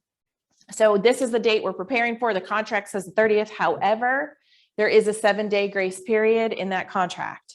So that buyer may have delays that could go 7 days over, or Mr. Buyer, the seller, might have delays 7 days over. Okay, so understand that they understand that grace period. Now, that grace period is not really supposed to be used for delays like I can't find a moving truck, or my kid has a play and I don't want to move on Saturday. It's supposed to be diligently working to closing and unforeseeable delays like the appraisal's not back or the repairs aren't complete or something like that. But everybody uses it. It's hard to fight. An agent called me yesterday and was like, hey, we're supposed to close on Friday. The seller's saying they don't want to move until Monday. But I'm like, it's not right. There's really nothing you could do about it. So make sure that you're kind of setting that expectation up front. I would always avoid Friday closings, end of the month closings, last day of the month, and the day before a holiday. Because a Friday, if you get delayed, you're now pushed to Monday. The 30th of the month, you're now pushed into the next month, which changes your escrow. And if you try to close on a Thursday before a 4-day holiday, you may not close until Tuesday. So I always tell everybody, do not close on a Friday, and don't close on the last day of the month, and don't close the day before holiday weekend. You could do whatever you want. It's just advice from old person experience that those large delays can be like really upsetting to people if they have a moving truck ready on Friday and now they can't move until Monday. So I would just watch those dates. Make sure that the home condition. So I, as a listing agent, that I focus on most of the time is that when I meet with my sellers, I have an expectation for them of how they leave the home. Whether you've asked for it or not, as a buyer's agent, I tell them they need to wipe down the house, sweep the floors, mow the lawn. Like I try to set an expectation. Do they always do it? No, but I try to set that expectation. So, the condition should be in the same condition or better at the time of closing. So just kind of have that conversation with them. We don't want to leave debris, trash, all that good stuff. Make sure all the terms of the contract are met. So to this day, I've been doing this 16 years. I always forget what's in the additional provisions addendum. So people will send you an offer and do an additional provisions addendum. Well, that was 30 days ago that we agreed to it. And I am the one, thank goodness for my checklist, because 7 days early, it always says, check these items. And that's what I go through and check. And it's always additional provisions. And I've always forgotten everything on there. So additional provisions is used at the time of contract where you want to ask for agreed upon improvements or repairs. This is where people might put mow the lawn, have the house professionally cleaned. We didn't see that for a while, for about 4 months, just because the market was so crazy. You're starting to see it a little bit more now. But make sure if you have any of those additional provisions or due diligence requests or anything, that all that stuff is complete. You go back to closing on the last day of the month. What did you say about? So if you close, let's say on the 30th and you roll to the 1st, if the lender won't let you prorate that, you might have to pay that whole month's escrow. So like if your client was trying to do it to where they had less closing costs up front and you rolled into the next month, that could change their escrows, which then would change their closing costs. We actually close on the 30th. No, then you're good. You're good. But I normally just try to close, like if it's the 30th, I'll try the 29th. That way, if I get a delay, I'm still closing on the 30th and I haven't gone into the new month. So that's why I'll do Thursdays versus Friday and so on and so forth, just because of the delay. This is just one of the many checklists that are out there. Just kind of, have you done inspections, appraisals? Have you negotiated with buyer? If you don't have a checklist for a file, you really need one. I have multiple. I can email you mine. I don't really care, but you need something, because I promise the busier you get, you constantly feel like you're forgetting something. So those little checklists are very beneficial just to keep you on track. Okay, so scheduling closing. Scheduling closing, what happens is that most people send their contract in and they think the attorney puts you on the calendar, and that is not how it works. So you send your contract in, they start the file, you actually have to schedule the closing. So then you will reach out to your attorney contact and say, hey, we would like to schedule closing for this day and time.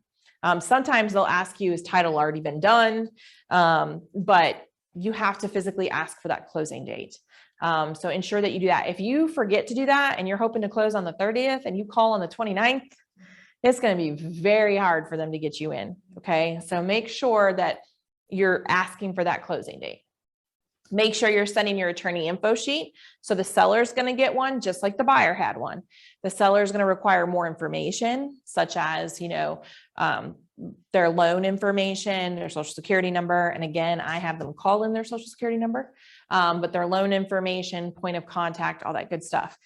Hopefully up front, as the listing agent, you've already dealt with if there's a widower, if there's an ex-spouse, whatever. If not, they're going to find it out real quick when they do title search. So as, when you're dealing with sellers, you need to make sure if somebody said my spouse died, that's unfortunate. Do you have a will? Has it been through probate? Do you have legal authority to sell the property? Because just because we are married, we may not be tenants in entirety. Like, we don't know that situation. My recommendation for a listing like that is send it to your attorney first before you list it. Who do I need to be listing this property in? Is there clear ownership? Okay, so send it to the attorney you work with, give them the address, say, this is who I'm dealing with. If it's a divorce situation, so remember, a lot of people will say, I'm divorced. That's great. But if you don't have a quitclaim deed, that person may still have marital interest.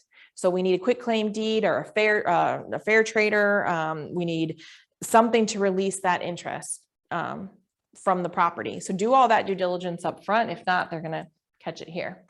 Track your due diligence date. Communicate with that cross-sell agent regularly. So I want to, the biggest thing about agents is some reason we can't communicate. I don't really know why. There's really no reason you should go all day and not be able to respond to that other agent. Because if you've worked both sides, that what they're really trying to do is appease their client. So if their clients text them 9 times, have you heard a response from the listing agent? The buyer's agent keeps saying no, it's making you look poorly as a listing agent. And we don't want that as a community of us trying to keep our role as the importance of having a realtor represent you in a real estate transaction. So really do your best to communicate with the cross-sell agent. So the buyer's agent, the buyer and buyer's agent order the appraisal. Well, the appraiser contacts you as the listing agent to get access to that property. So once that appraiser has contacted me, go ahead and notify the buyer's agent.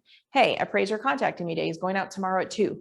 That way they can give an update to their buyer. They're not going to be hounding you. Have you heard from the appraiser? Have you heard from the appraiser? Have you heard from the appraiser? So do your part in communicating those things. Really makes it much smoother. You're going to present the due diligence request to your seller.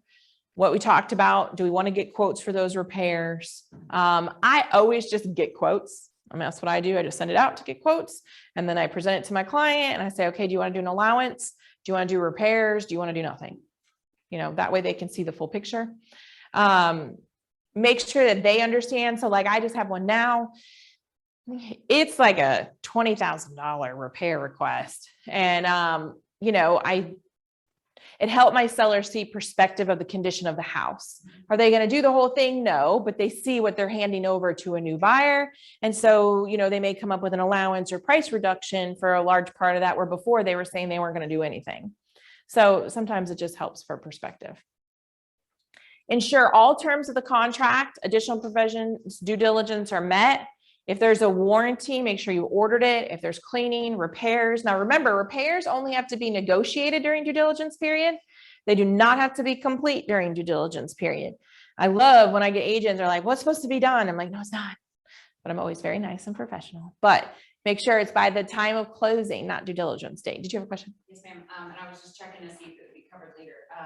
And if so, we can push, but allowances. Okay. Can we talk about that? Yeah, let's go. I Yeah. see it's gonna come up. Yeah, we can talk about it now. Do you have- So what are the ins and outs of the allowances? I generally understand it, but. Okay, so allowances, I'm just going to move this screen though, because that clock is going to make me, okay. Okay, so allowances. So with an allowance, what that means is, let's say that we go do the repairs and there's $20,000 and my client says, no, but I'll give them an allowance. Well, what does that mean? So they're going to come up with a dollar amount. Let's say they say $5,000. So allowance can be multiple ways. I can say $5,000 any way you want to use it. So you might do price drop of $5,000. You might do $5,000 closing cost credit, which right now we're not asking for closing costs. So I would say generally, to keep it clean and easy, I would apply it to closing costs. But if say your client because that's out of pocket money you're alleviating, where $5,000 off the price is like $30, your mortgage payment, it's probably not going to be very beneficial. Or it could do an allowance such as, okay, say they want a carpet or appliance allowance. Number one, certain lenders have certain requirements in regards to that. So I'd probably call my lender and say, hey, the seller's giving us $5,000. What's the best way to use it? They're probably going to tell you closing costs. Okay. Because they don't usually want to see in lieu of repairs, because then it's a red flag and they want to know what repairs. So, you know, you can do some don't care. I mean, I've done plenty where I say in lieu of repairs. And I'm like, cool, put it on there any way you want. But if you're going to do closing cost credit, you're just going to do an agreement to amend and do a closing cost credit. And that's a state form agreement to amend. But let's say you want a carpet allowance or appliance allowance. So you can do multiple things. You can have it made out to a vendor, but you need an invoice. So let's say you wanted to do just an upgrade allowance. You could go online to Lowe's, create a shopping cart. Doesn't have to be what you're getting. Okay. So like you could put a $5,000 refrigerator in there. It doesn't mean you're going to use it for a refrigerator. You're just going to give that invoice to the attorney. And at closing, they're going to write the check to Lowe's or Megan Gerber. So then your client technically could cash it if they wanted to, or they can go buy stuff at Lowe's. Or you can have it made out to a vendor. So let's say the repair person, okay, that went out is Joe Smith. You can have his invoice, send it to the attorney, and they can make a check to Joe Smith. Your client can pick it up and then wait till he finishes repairs and then give it to Joe Smith. So anytime you have an allowance, you just have to have an invoice to show what the allowance is for. So a lot of times where it comes into play, and if there's lenders on here, they're probably going to kill me, but is where a seller cannot directly pay a buyer. Okay, so when they say, I'll give you $5,000, the buyer is not getting $5,000. So we have to find a way to get it from the seller to the buyer.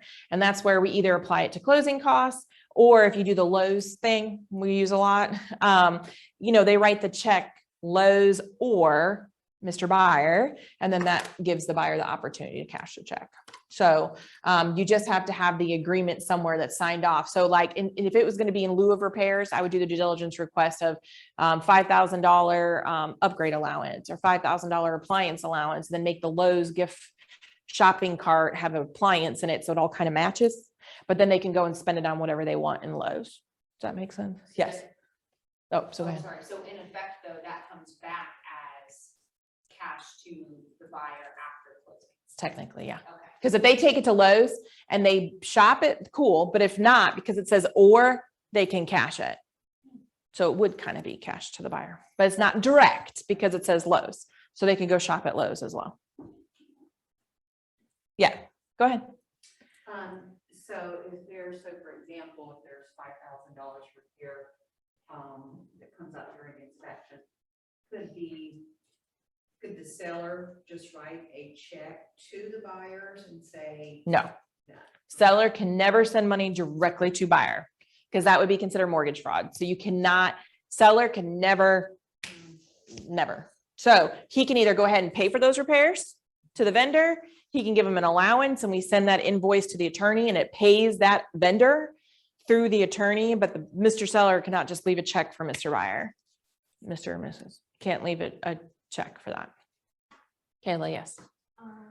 Would you send divorce or death situations involving the listing client to an attorney or the title company? Who would pay for this? Because at this point, the client hasn't appointed an attorney. If the listing agent initiates the research, then does this mean that the listing agent pays for the research? So if they have a listing agreement in place with the listing agent. So let's say you go to a listing appointment, they say, I'm going to use you. Okay. So I would execute a listing agreement with them.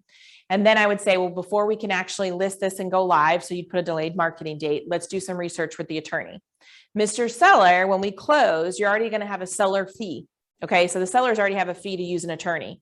So this is going to happen anyway in the transaction once it sells. So let's go ahead and send your file to the attorney and let them research it and make sure that we're good to list it the way we intend to list it. I don't know. I can't say 100% because the attorney I use doesn't charge me because all my files go there and it's recouped at closing when they do the title search or whatever. So I would say you could call your attorney first up front and say, I have a listing and I need to ensure that I have title correct or whatever. Can you please verify that? Is there a cost for that? And if you're going to use them for closing, they may not even, if you say we plan on using you for closing, they may not charge. The best thing to do is call that. But yes, you can also call a title company. So you can call Key Title, you can call Charter Title, whatever title companies out there, you can call them. But the problem with, you might get different opinions from different title companies. But generally speaking, if it's a death, if it's a divorce, if it's an heir, if it's a estate, anything like that, they're going to probably come up with the same opinion. So title companies probably may not charge just because they're protecting the title, but always ask, just call and ask up front. I have a listing I'm trying to prepare. This is a death situation. I want to ensure I'm listing it properly. If I give you the address, is there a charge for this?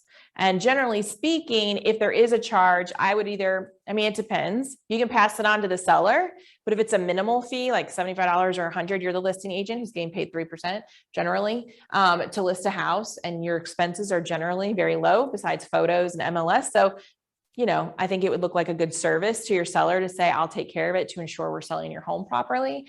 And then you can always put something into your listing agreement if you wanted to, that you'd be reimbursed for it if they don't close with you. There's things that you can do to recoup that if you want. But it's definitely worth doing the research up front versus you getting 2 days from closing and they say, you can't sell because Sarah needs to sign and nobody's seen Sarah in 10 years. So now we have all this money tied up. The seller has to pay it all back because they're in default at this point. So I would just call the attorney you regularly use or call the title company, ask them if they would charge for it, give them the info. It's usually a quick search and you should know something back in a couple of days. Is that good? Is that good? Okay. Were we clear on allowances? Does that make sense with the allowances? Yes, but one. Yeah. Follow-up. If let's say it's a $10,000 service and the seller agrees to 5,000 of it. So the vendor has invoiced 5,000, say $10,000 invoice, and the attorney has that. So what happens, how do we pay that other 5,000? Does buyer typically just bring that to closing? Can they pay that in advance? Buyer would probably pay that. So what would happen is if it's a $10,000 invoice and they're giving 5, they're going to write it out to Joe Smith, okay, contractor, whoever the contractor is. Typically what happens, the buyer picks that check up. And once Joe does the work, so they'll give Joe that as the deposit. And then once they finish the work, buyer would pay it out of pocket after closing. Okay. Yeah, because most of the time that work's being done after closing. Okay.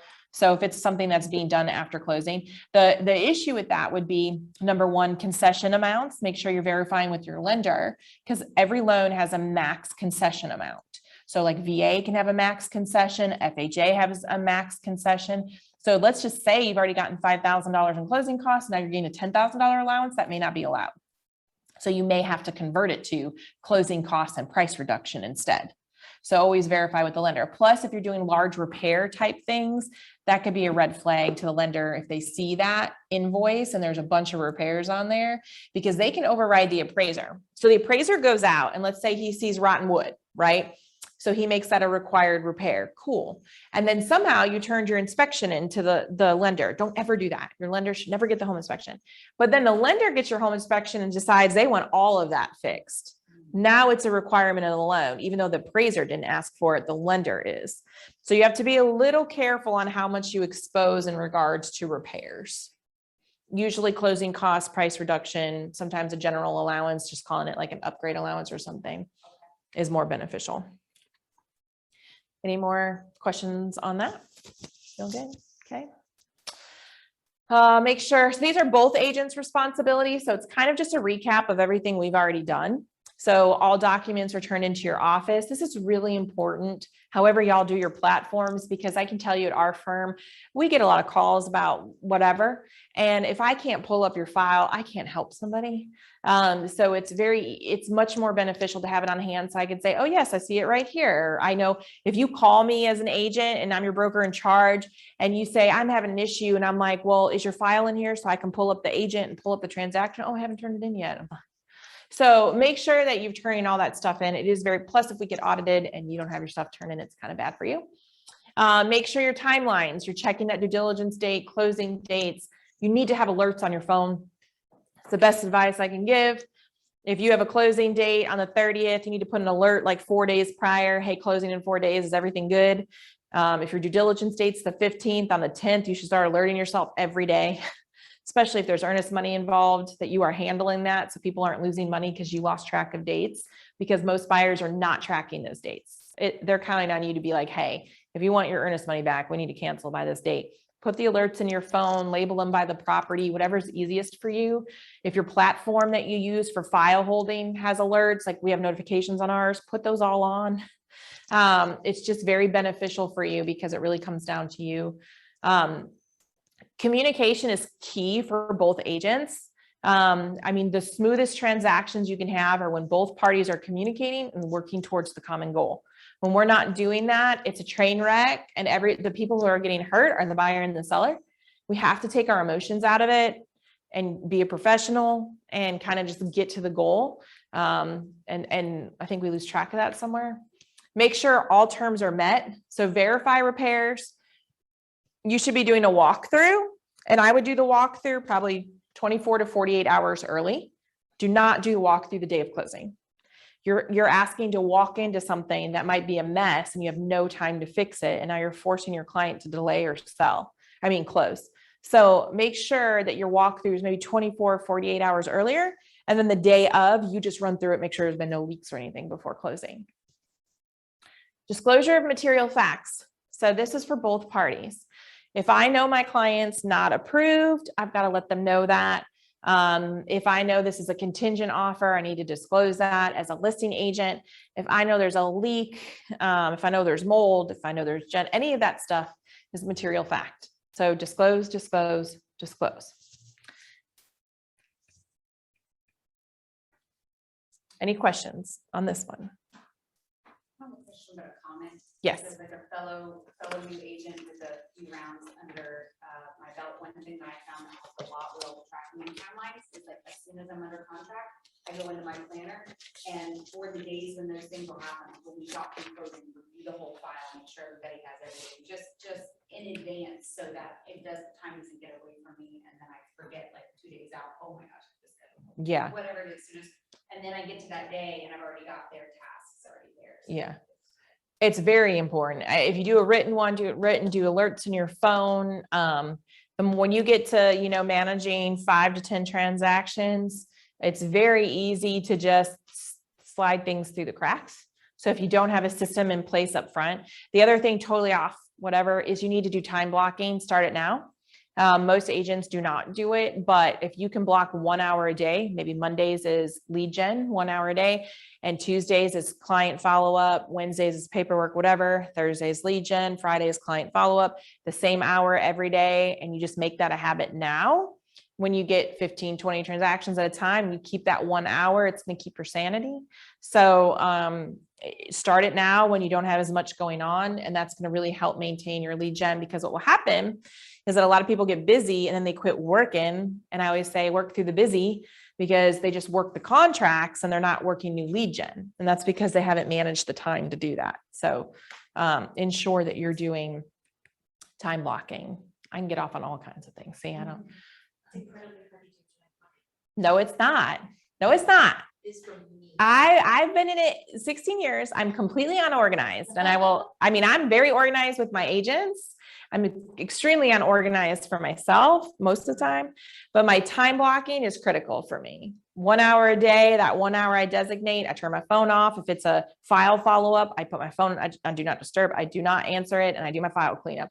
Then Tuesday, if it's lead gen, I take that 1 hour. It's usually the first hour of the day, like 8 to 9 a.m. because once I walk into the office, there's no way I'm going to be doing it. So it's an hour, then I do my lead gen. What clients do I need to send birthday cards to? Who do I need to reach out to send thank you for the referral? All those things. And then Wednesday is my files, clean it up.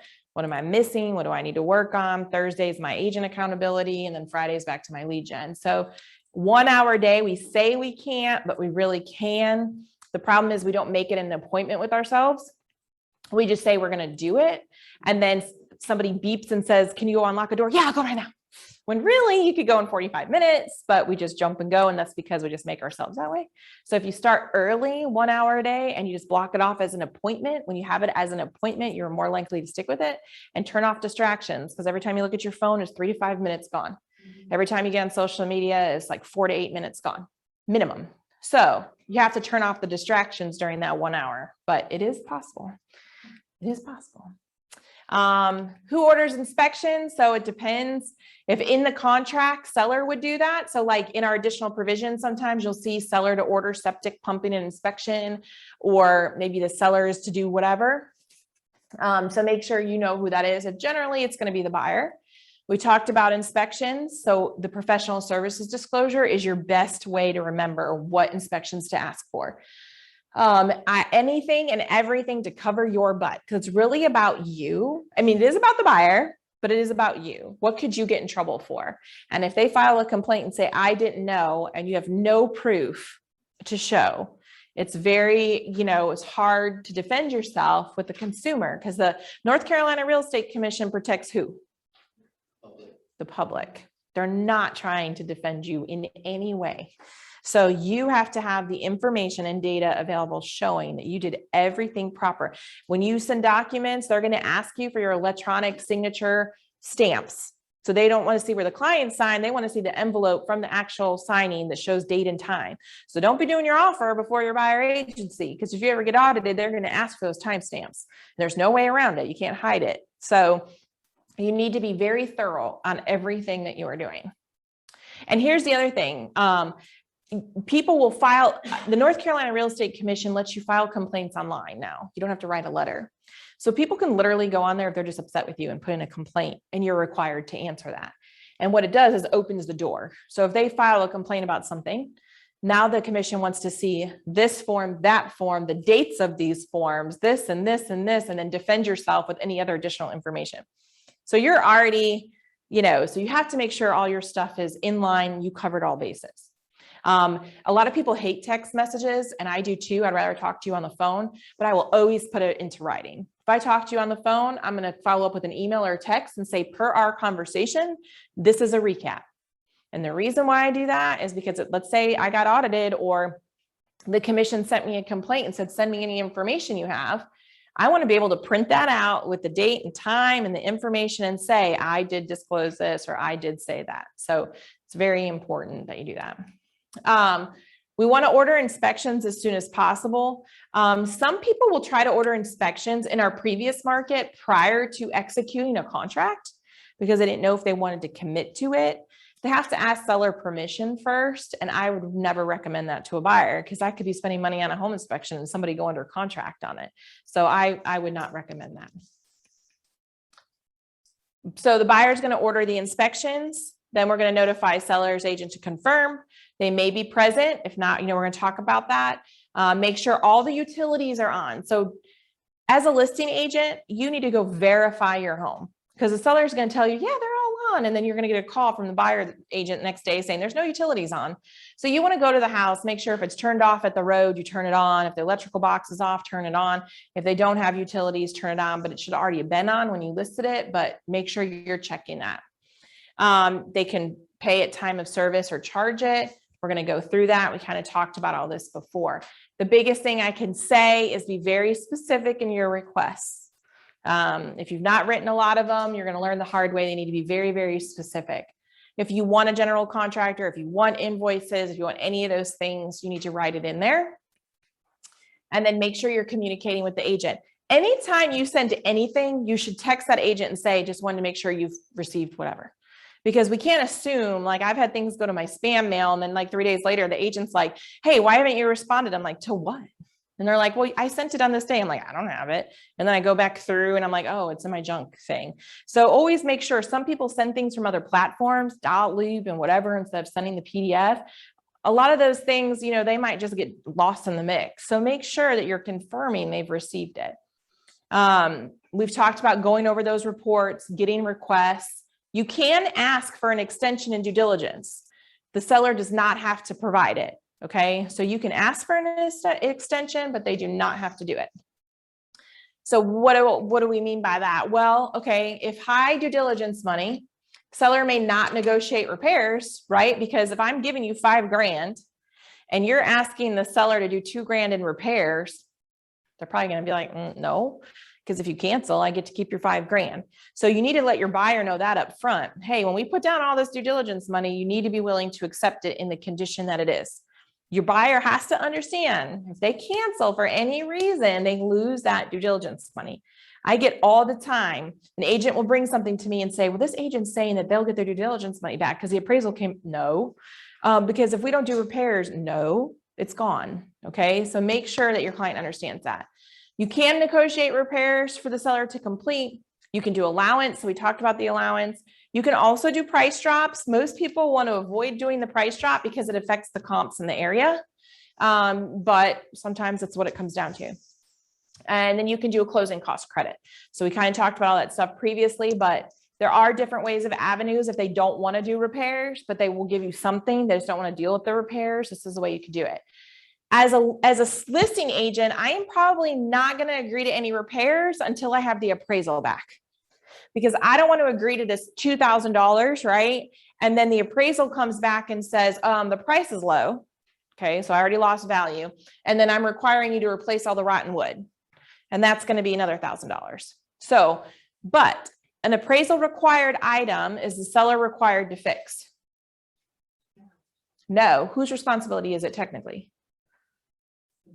The buyer's, because it's a loan requirement. So a lot of people will say, well, the seller has to fix it. It's an appraisal item. No, it's actually the buyers. In our markets, generally, the sellers always did it because the sellers had to do everything. Now they can say no. But if I'm going to negotiate with you, I want all my information in first. So like the agent the other day, I said, let's get the appraisal back. Let's get everything in first, and then we'll decide what the sellers are going to do.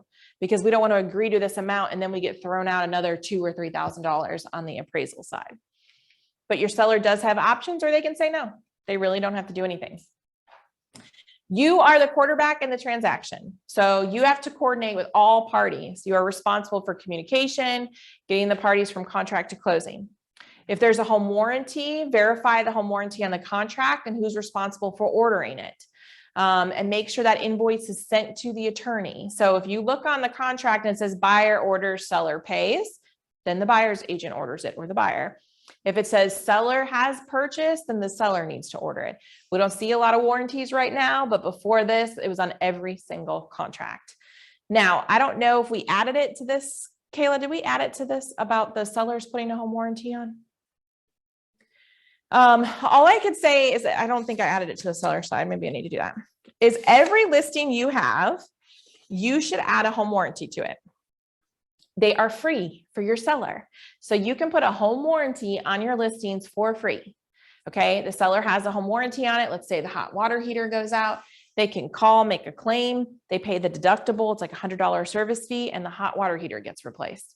So do they have to then purchase the warranty? No, they don't. So when you get a contract and says no warranty, cool. When you close, you just cancel the warranty. You never have to pay for it. People can't seem to grasp that because they're like, why would the warranty company do that? Because they're trying to get the warranty on the buyer side. Okay. Because in previous markets, it was crazy. A buyer would always get it. So call 210, call American Home Shield, call Old Republic. And anytime you have a listing, you should just put a warranty on it. It doesn't cost you. It doesn't cost the seller. It's a benefit, because then let's say we get a due diligence request and you're like, I don't want to do anything. Send that due diligence request to the warranty company. Are any of these items covered by the warranty? Yes, these two. Okay. Then you tell the buyer's agent, we'll do these 2 items. And then they pay a deductible and it gets covered. Okay. So it's a huge benefit for your sellers. Like I said, call 210, call Old Republic, call American Home Shield. They all have this for your listings. On warranties, so if you have a buyer who's paying for their own home warranty, does that typically get paid out of closing, or can they pay for that separately? If it's completely on their own, they can do it any way they want. You can add it to the closing disclosure. So get the invoice, put on the closing disclosure, and they can pay it at closing, or they could just go online anytime and buy it on their own. Yeah, it could be either way they want it. Important items should be communicated by phone to avoid confusion or bad context. Let parties choose their own vendors or give them options. So never just give them one. Don't say use this guy, because then when that guy misses something, it's now your fault because you only gave them that guy. So make sure that they choose their own, or you give them 2 or 3 options. 3 is usually the best. Again, if you have a phone call, make sure you put it down in writing afterwards. Your commissions checks are picked up at the buyer's agent attorney. I've never added this one before, but I never realized how much this question came up. When you close a contract, the commissions checks are at the buyer's attorney. So if you're the listing agent and you closed at a different attorney and you're waiting for your check, you have to go pick it up from the attorney's office and then take it to your office and whatever their process is. Some attorneys will mail your checks if you request it, like Single Source will drop stuff off at your office or they'll mail it. So just verify with that attorney, but typically it's on you to get your commissions checks, turn them into your office, and then whatever they require from that point on. Like I said, sometimes you just forget basic things, but that's a very popular question I've gotten over the last year or so. Any questions on that section? Okay, so we're going to just jump through a little bit of repairs. So we kind of already gone over all this. So our response, so there is not a response form for due diligence. So if you're countering due diligence, let's say I get a due diligence request and my seller says, okay, well, I'll do items 1, 2, and 3. We don't have a response form to that. Like we have a response to offer. So typically you're going to go back and forth by email or text until you come to a new agreement. And then I would just put it in writing at that point on a new clean due diligence request. I would not do cross outs and initials. There's just too much messiness in regards to repairs. They do not have to be done during due diligence. And then seller's agent should verify the repairs are complete before I send the buyer's agent. So if my seller was fixing some minor things that I could verify myself, I'm going to go walk the property before I say, go ahead to the buyer's agent to order the re-inspect. Because a lot of times vendors say, oh yeah, it's done. And you go out there and it is not done, not even close. So I don't want to put the buyer and buyer's agent through that and then lose their confidence in me. Make sure you have all the invoices for work completed. Any that need to go to the attorney to be paid should be go there. Make sure the warranty items, so we talked about that. If they're going to be completed by a GC, a general license contractor, you need to verify that license number. There's a lot of people who say they're general contractors because the interpretation is if it's not, I think it's over 30,000, you don't need a general contractor's license, but people call themselves a contractor. So if you really want a licensed general contractor over $30,000, then you need to verify that license number. They can order a re-inspect, so they can hire the inspection company to re-inspect. Do you have a question? Okay, go ahead. Is it the agent that orders the home warranty? They can. So is it the agent who orders the home warranty? So they can, or if the buyer wants to choose their own, normally what I'll say is tell the buyers to do their research, which one do they want? And then I'll call and order it for closing.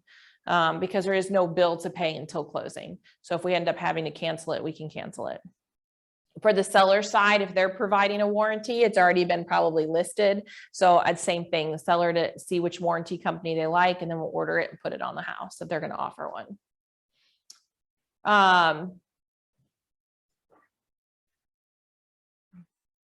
Buyer has the opportunity to do the inspector to do the re-inspect, or they can do them themselves. But the cost used to be like $75 to do a re-inspect. Now it's at least 50% of the original inspection. So make sure up front when you've sat down with your buyers, backtracking to our buyer interview, when we first sit down with our buyer, all the funds involved in this transaction, they need to understand. So we have home inspection, HVAC, those should all have price ranges for them. The re-inspect should have a price range, the appraisal, all of that stuff, so that they're very clear on their costs up front, because there's plenty of times people get to closing and say they don't have money. The walkthrough, minimum 48 hours, I think is the best, because generally speaking, when you do a walkthrough, you're going to find things. You're not looking for new things wrong, but you're going to go and see that they left trash, they didn't clean anything, maybe they didn't do the repairs they said they were going to do. You want to have time to correct the problem. Even if that means you going and doing it or the other agent going and doing it, you need time to correct the problem. Make sure utilities are on through the day of closing. So the sellers usually like to turn off their stuff when they go under contract. They need to understand it needs to be on until closing, and that constitutes final walkthrough. So if closing is at 4 p.m., we can't tell them to turn it off before that, because they might do their walkthrough at 3:30. So I usually tell my clients to give them until the next day, but I do reach out to the buyer's agent and I let them know my client is turning utilities off as of this date, because in case that buyer's agent has forgotten to tell their buyer, now it triggers them to tell the buyer to turn the utilities on. Do y'all have any questions, concerns? Nothing? All right. Do you guys need a break? We probably only have like 15 minutes, 20 minutes left. Okay. All right. So real estate attorney versus agent. So closing, working with our closing attorneys. Both agents send signed contracts and addendums to closing attorney. So whatever, if you're the buyer side, seller side, all documents. So MOGs, the RPDs, the agreement to amend, contracts, additional provisions, all of those things go to the attorney and the lender.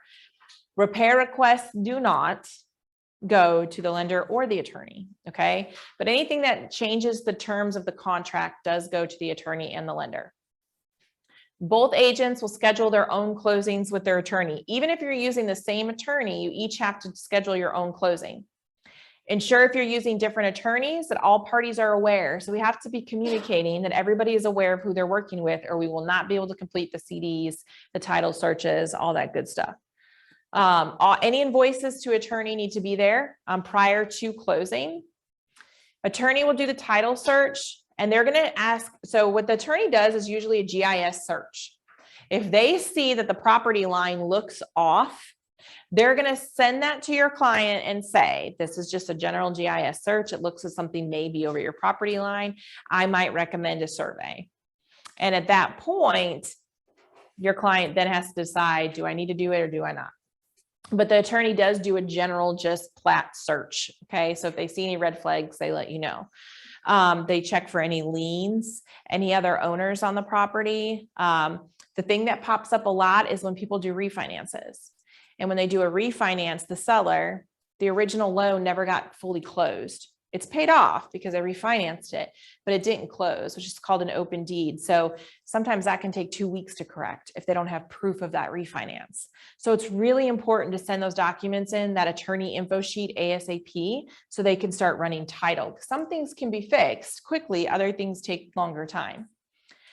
They're going to need the seller's loan information. They're going to need their social security number. You need to prepare your seller for this up front because some people are very secure. If they're uncomfortable with that, they can come in the office and provide it. Pretty much any attorney will let them walk in and fill the info sheet out themselves. So if that's a problem. The attorney, so everybody always wonders why I don't have a CD or Alta generally until the day of closing. So your clients will get that CD 3 days prior from the lender, but then it goes to the attorney and the attorney has to add their numbers and fees and all that good stuff. Typically, you're seeing that the day of closing. If you're lucky, you get it the day before. But prepare your seller, prepare your buyers. We're not going to have real numbers until probably the day before or day of. Why is that important? Because your buyer may have to, most of the time now, they're wiring money in because attorneys don't allow checks and things like that. So they're panicking. Well, how am I going to get the wire? Blah, blah. Well, we won't have those numbers till the day of or the day before. So anytime that you're going to add an allowance or anything, it's not going to show up on the lender CD. They send out 72 hours early. It's going to show up when the attorney does the final CD in Alta. So your client will get that first one and ask you where it is. That's because we haven't put in the attorney's numbers yet. The attorney prepares that lender packet. So the lender says the packet to the attorney goes through all of that, prints the documents, creates the Alta and the CD. So they communicate together. Once they get a final, then they send it to you, both agents, to review. It is your job as the agent to review, because if you're missing a warranty on there, you're missing an allowance. Once you're closed, you're closed. So whose pocket is it going to come out of at that point? Yours. So make sure, a lot of people, I don't know why, just kind of skim through that CD and Alta and go, oh, it's good. You've got to check your commissions. You've got to check warranties, repairs, allowances, HOAs. I just saw one that on one of mine that they prorated to the end of the year, but he paid through next June. So we had to show proof of that to get the other 6 months, blah, blah, blah. They're just going based on calendar year. So you've got to check those things to make sure that all the numbers are correct. If using a power of attorney, the attorney needs to be prepared and reviewed. So we use a lot of power of attorneys here. If you have a power of attorney, it needs to be reviewed by the lender and the attorney. So let's say they went to JAG and got a POA, send it to the lender, send it to the attorney. We need to ensure the verbiage is right. They're all not right. So we need to make sure it's right. On top of that, we need to make sure we have the original. We cannot have a copy at closing. We need the original POA. And we need to verify with that lender up front, do we need a specific or do we need a general? So some will be okay with general, some require specific. We need to know these up front. You've got to be communicating with your client up front. Do you both plan to be here for closing? Do you plan to be here for closing? If not, what is the plan? Because those POAs, if they go overseas, can take a very long time to get over here. And then if it's wrong, they've got to redo it and send it back. The seller or the buyer do not have to be present for closing. So a buyer does not have to be here for closing. We can do what's called a mail away. So we can mail, the attorney can mail them or email them the package. They print it, they sign in front of a notary, and they overnight it back next day. And they can close that way. They can also have a POA. So you don't have to be present here to close. You can do mail aways, you could do POAs. You should never be the POA for a transaction. Now you can be a POA to sign that CD or Alta. They'll give you a general, very small POA to do that, but you should not be signing all documents for them. That is a very big conflict of interest. But ensure that people understand that when it's a mail away, it has to be done in front of a notary. They can't just get the package and start signing and mail it back. When I do a mail away, I have my attorneys, instead of emailing it, I have them print it, highlight and tag everywhere, and then send it to them, usually a few days early. And they'll get it early, but they cannot sign it until that date that is on those buyers' paperworks. If your client gets a contract that says the 4th and they sign on the 3rd, it's invalid. They'd have to do it all over again. So they have to sign on the day in front of a notary. Then the attorney will send an envelope with a label and they just send it right back and close 24 hours. POAs just have to be reviewed, and then that POA can come in and sign. POAs can also be mail-aways, POAs. So, I mean, you have multiple options, but people do not have to be here to close. So that's always been a big question, and they do not have to be here. Do not be the POA for the whole transaction. You should not be signing listing agreements, buyers, agency. You shouldn't be doing anything. Now at closing, they'll have the seller or buyer sign a general that says you can do small changes in signatures or whatever. It's totally normal for the alter or CD to be signed by you in the name of the buyer or seller. However, there's really no reason for that, because 9 times out of 10, they let you take electronic signature. So personally, just send it to your client so they can't say they didn't know it, didn't review it, and you just signed something for them. Make sure the deed is recorded for keys. So the biggest misconception is that people say, oh, we're closing on Friday, you'll have your keys. And then you close at 4 on Friday and it's not recorded. You are not getting your keys. Some agents might let it slide, but typically you are not getting those keys until it records, which would be Monday. So do not set that up for your client unless you've already discussed it with the agent and asked, are we getting keys at recording or at closing? Now, let's say it's Friday at 4 and you close and it doesn't record, and your client moves in and they disconnect the water hose to the fridge and it floods the house. Who's responsible? The seller, because the seller still owns the home. The deed has not been transferred. So you, as a listing agent, I would never allow anybody moving in until that deed is recorded. A lot of people do early possession, and that's, you know, between you and your firm what you allow. But make sure, generally speaking, those keys the deed needs to be recorded in order to get those keys. Okay. You should never be giving the combo to your clients. You should never be doing any of that. So they just magically move in and you didn't know. Well, then how did they know the combo? So, you know, make sure that it's recorded. And we also know you can use different attorneys.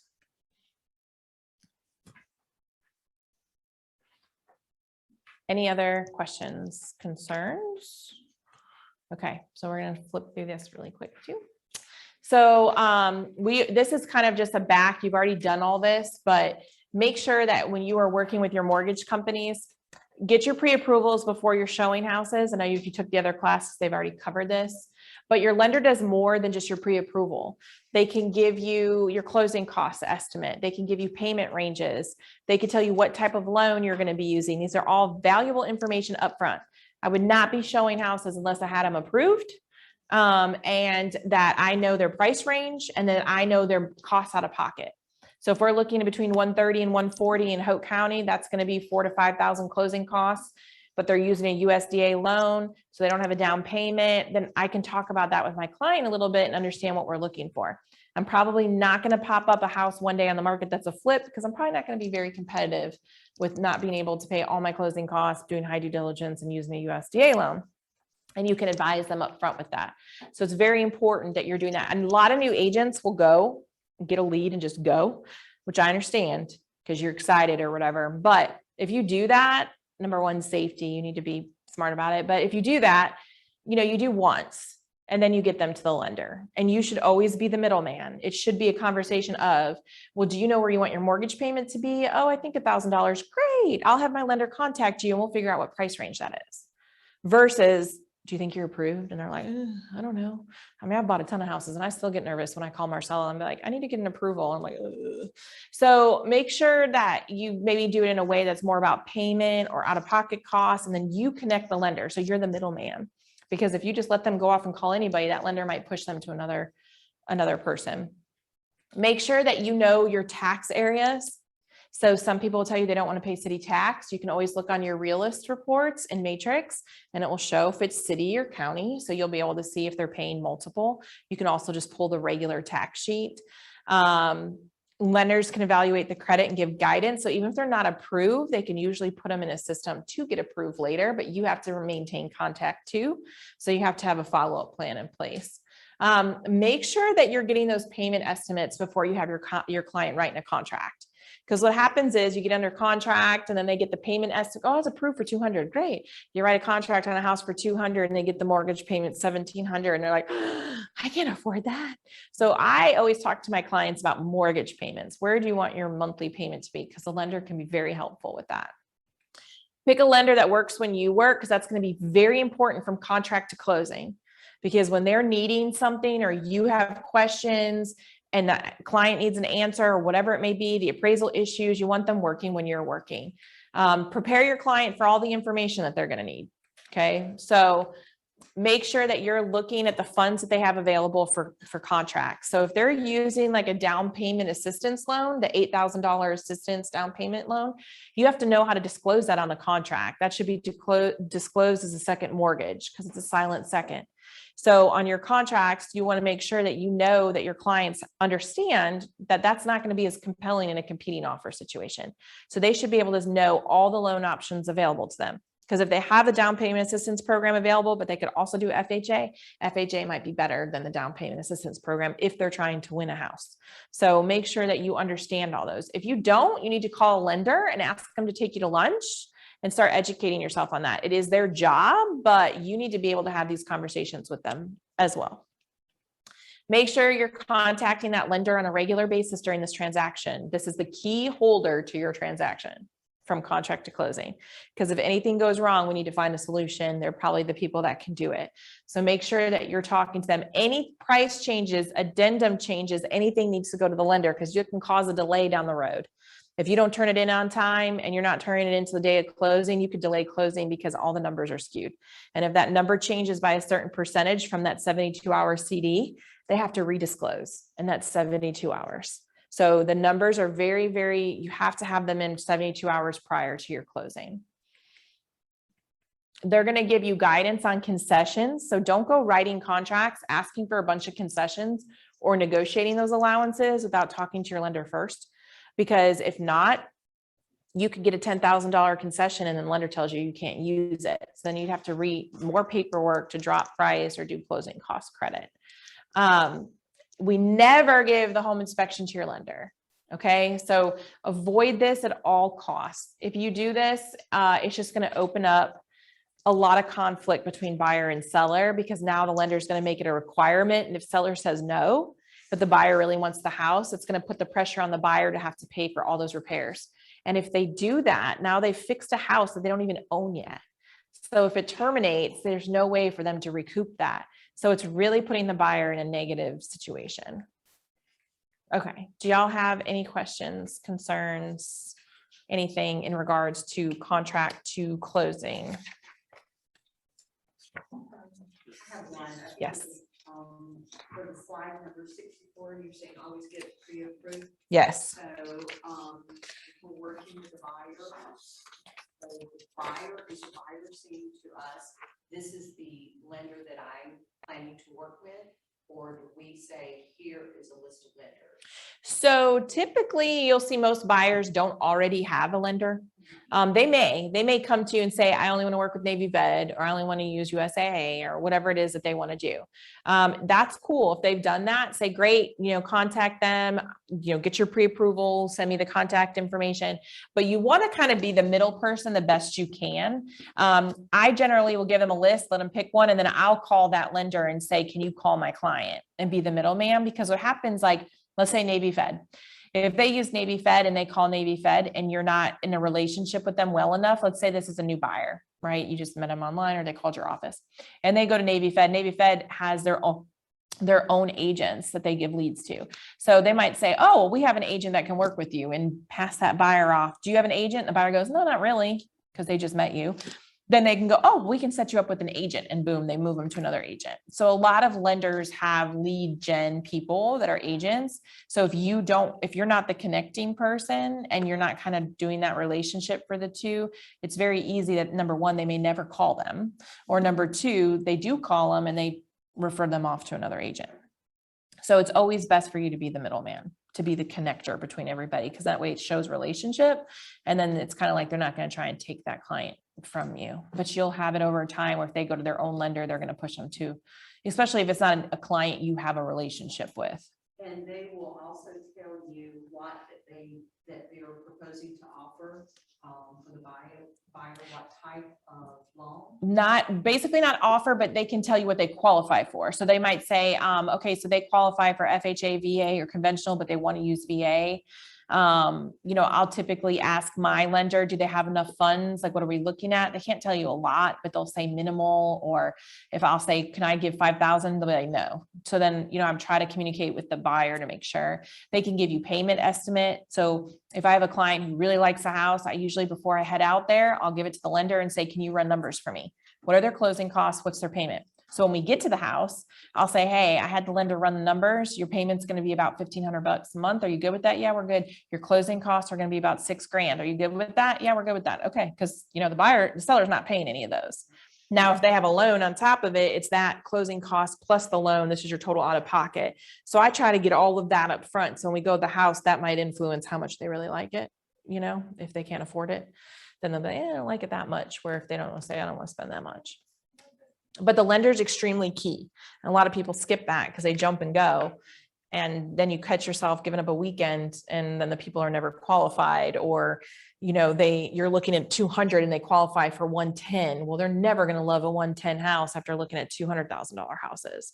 So that's why you're just better representing them by getting it all up front. But again, I don't ever use the, are you approved? I usually say, do you know where you want your mortgage payment? And that is a less invasive question. And when they give me that number, I'm like, okay, cool. I'm going to have a lender contact you to verify what price point we should be in to keep you at that mortgage payment. And to me, I've always had more success with that. And it's just less invasive than, are you approved? Because most people don't know if they're approved or not. So, you know, and that's why it's really important too, to have a local lender, somebody you can walk into the office and ask questions if you don't know, or they could see face-to-face if they have questions. So the most important thing from contract to closing is that the paperwork is done in the right time, turned into the right parties, and everybody's tracking, because the inspections, all of that stuff has to be done prior to closing. If there has to be any agreement changes, 72 hours before closing needs to be done the minimum. If not, you could be changing, you know, the closing by 3 days. So it's really important to track those dates and make sure everybody's communicating. Any other questions? Y'all learn anything new today? Okay. I told you I'm the quickest one. Are there any questions on that? Okay. Thank y'all for coming.